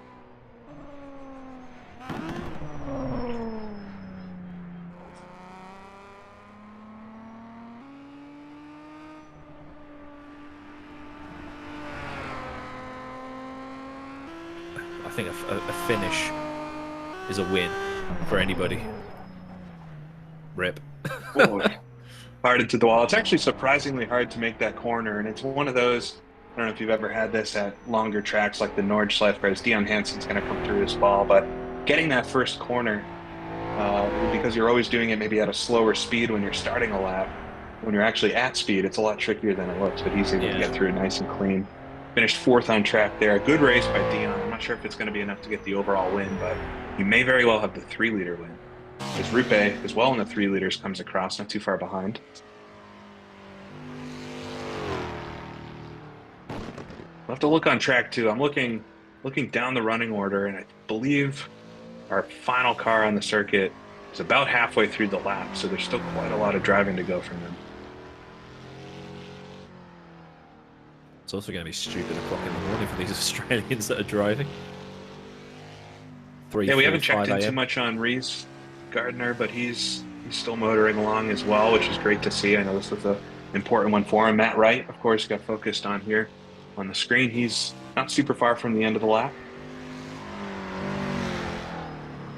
This just goes to show the scale of the event as well, doesn't it? That our race winners, our first finishers across the line finished quite a while ago, and we've still got drivers halfway through their final lap. That's just how long this circuit is compared to the kind of things that we're more traditionally used to in real and virtual motorsport. And Matt Wright in the beautiful Gordini T24, number 276, not a million miles away now from finishing his session. And as I forget who of you it was that said it a few moments ago, but just finishing this race is a victory all over its own, isn't it? It's a race against what you're capable of almost as much as it is a race against your rivals, isn't it? Absolutely is. Just finishing any of these races all season has been the goal. If you look at the attrition we've had in many of the classes, simply finishing the race, you'll get class points. Top 6 finishers of each class get points. And certainly in the 5-liter category, but also some of the 3-liter races, 2-liter races, that would get you enough points or a finishing position to score as Matt Wright finishes his Targa Florio as well. Only wish we could simulate the big crowds at the finish line. Imagine how hilariously difficult this would have been if we'd have put a bit of rain onto the racetrack as well. That must be insane in these conditions. As another Gordini now, the Denmark machine, coming through the final couple of corners to finish their event. And when you finish one of these events, regardless of where you finish, regardless of where you place, is it relief that you've done the job, or is it a bit disappointment that it's all over and done with for another season? A bit of a mix, which has been great. I know sometimes when you're doing a big event, you're just happy it's over, right?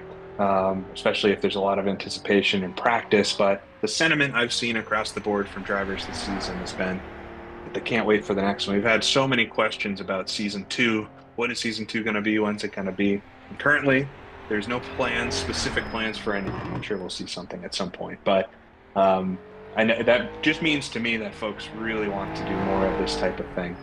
But there is some good in scarcity. You know, not doing a Targa Florio every weekend does make the one that we are doing very special. Please do a season 2, because I want to get semi-decent and come and participate in some of these, because it has been unbelievable to watch this, and it has whet my appetite in the most extreme of ways to dig down the back of the sofa and find some skill, because I want a piece of this action. Incredible stuff, man. Aiden said something very similar, so maybe, but we'll have to find some new folks to broadcast the races for us. Yeah, I mean, we could commentate from behind the wheel. I don't know how much of it will be broadcastable, but right, Aiden, this is all us making big talk. Neither of us have even a small percentage chance of skill to be able to go and participate in any of this. Don't worry. Well, I beat the real world racing drivers, so yeah. No, but in these cars, I've got no chance. I need something with downforce. And here comes Richard Woodcock, just finishing their strongest name in sim racing, I would say.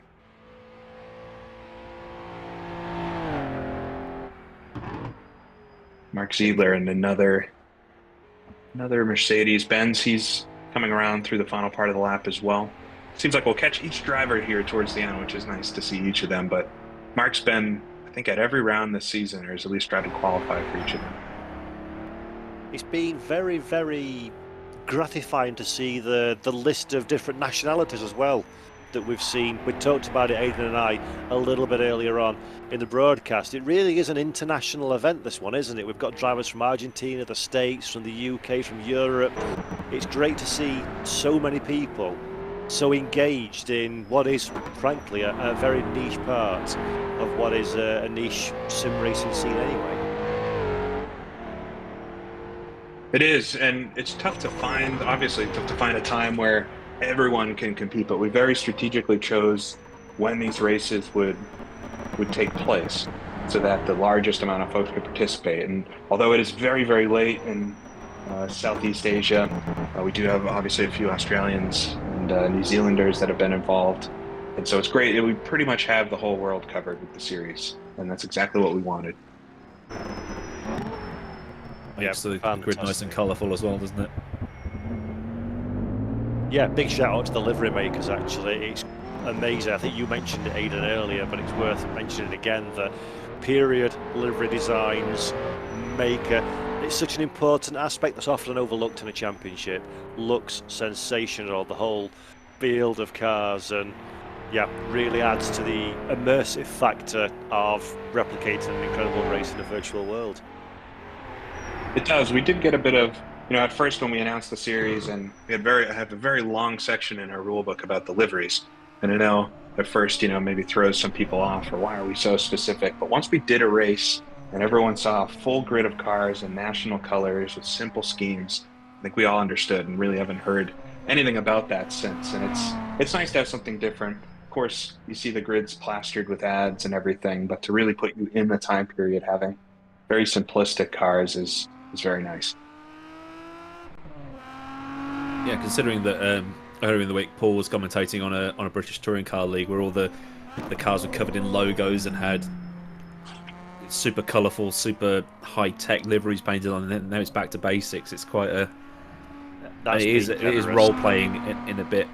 It is role playing a bit, but it still makes it look real. If that makes any sense.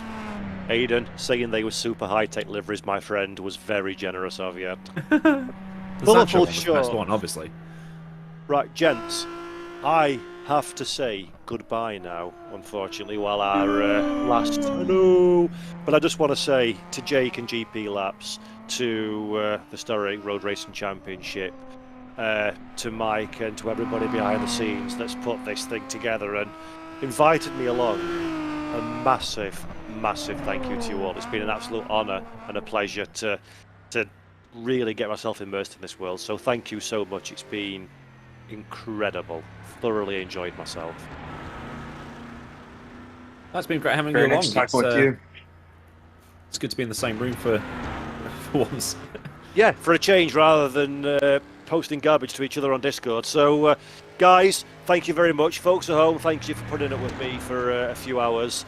Enjoy the rest of your day, and hopefully I'll get invited back one day in the future. As if so, I'll be there like a shot. Thank you. Well, there's Le Mans next time. Count me in if you want me, for sure. Yes, let's do it. Right, gents, thank you. I need to fly, but till next time. Thank you. Bye-bye. See ya. Cheers. Ciao, ciao. Cool. Right, so now it's the YouTube crossover that everybody wanted, apparently. Aiden and GP laps, as we see Scooby coming up to the end of his lap, one would hope, 38 minutes in. He should be towards the end. So we think we have a top three. We're just double checking it, but it will be preliminarily before we actually tell you what's going on. But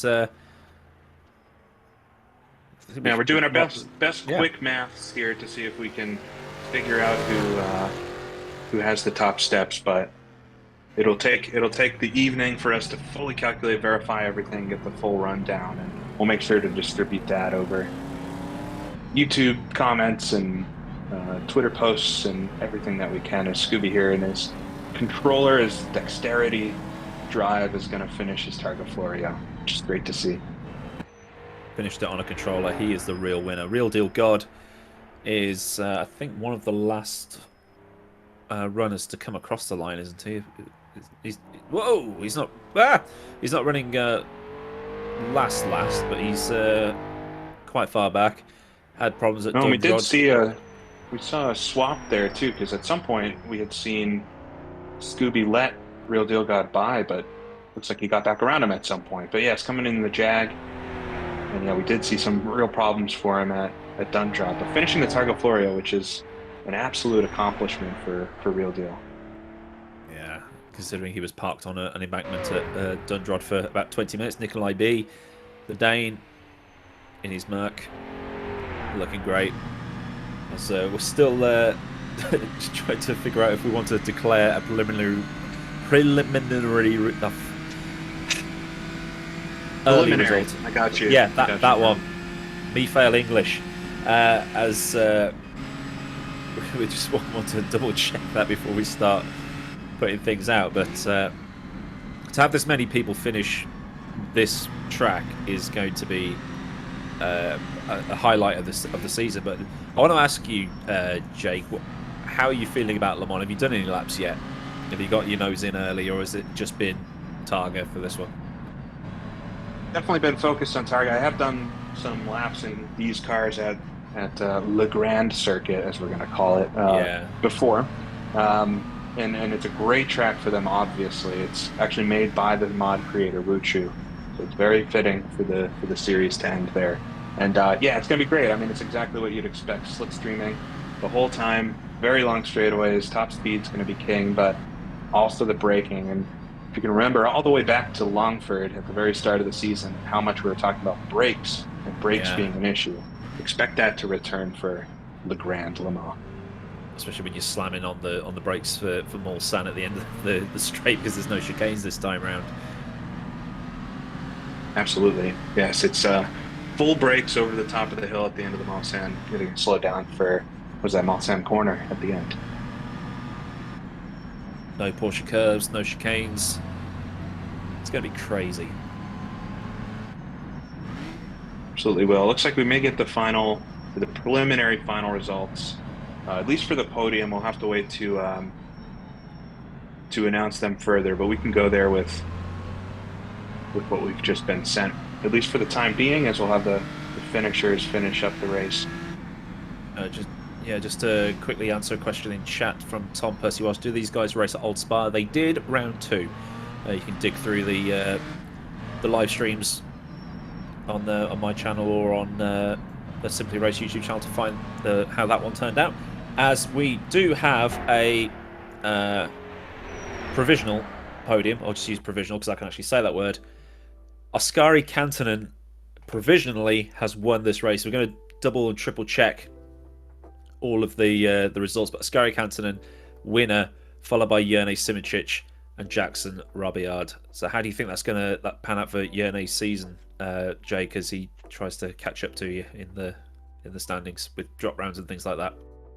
Yeah, well, I think it certainly kept him in play for it, for the overall championship. This is also going to, I think, do Jackson pretty good as well. We won't really know. It's certainly going to keep it open for the final round, so nothing is tied up across the board. If Ascari did pull this off, and we think he did, but having a second straight win in a row, as unsurprising as it could be, he could actually be at play for the overall championship in the 2-liter Maserati. Winning in a 2-liter Maserati overall, that would just be insane. But it's going to be a tough job for him at Le Mans. He'd have to have everybody retire because the 5 litres is just going to be OP on this particular track. But Ascari Kantonen, 2 wins in a row, first back-to-back winner of the season as well. That's how competitive the season has been. So, anything else to say? Absolutely, it's been a pretty wild season thus far, and this race especially. Appreciate everybody's patience in us getting it up and running, and happy we were able to get what looks like a very solid Targa Florio in the wraps, I guess. Yeah, it's been absolutely incredible to watch. It's flown by. So I think, considering we've been on for quite a while, and thank you to everybody that stuck with it, watching the stream, despite all the problems we had starting out, but we managed to get through it in the end. It's been incredible to watch. Time has flown by. Congratulations to Ascari, provisionally at least. Well done to Ascari. And stick around on the GP Laps YouTube channel and the socials for when the open qualifying happens for the final round at Le Mans. And until next time, I've been Aidan Millward. He's been Richie Axelson. Thank you to Simply Race for the broadcast, and we will see you next time for the season finale. Goodbye.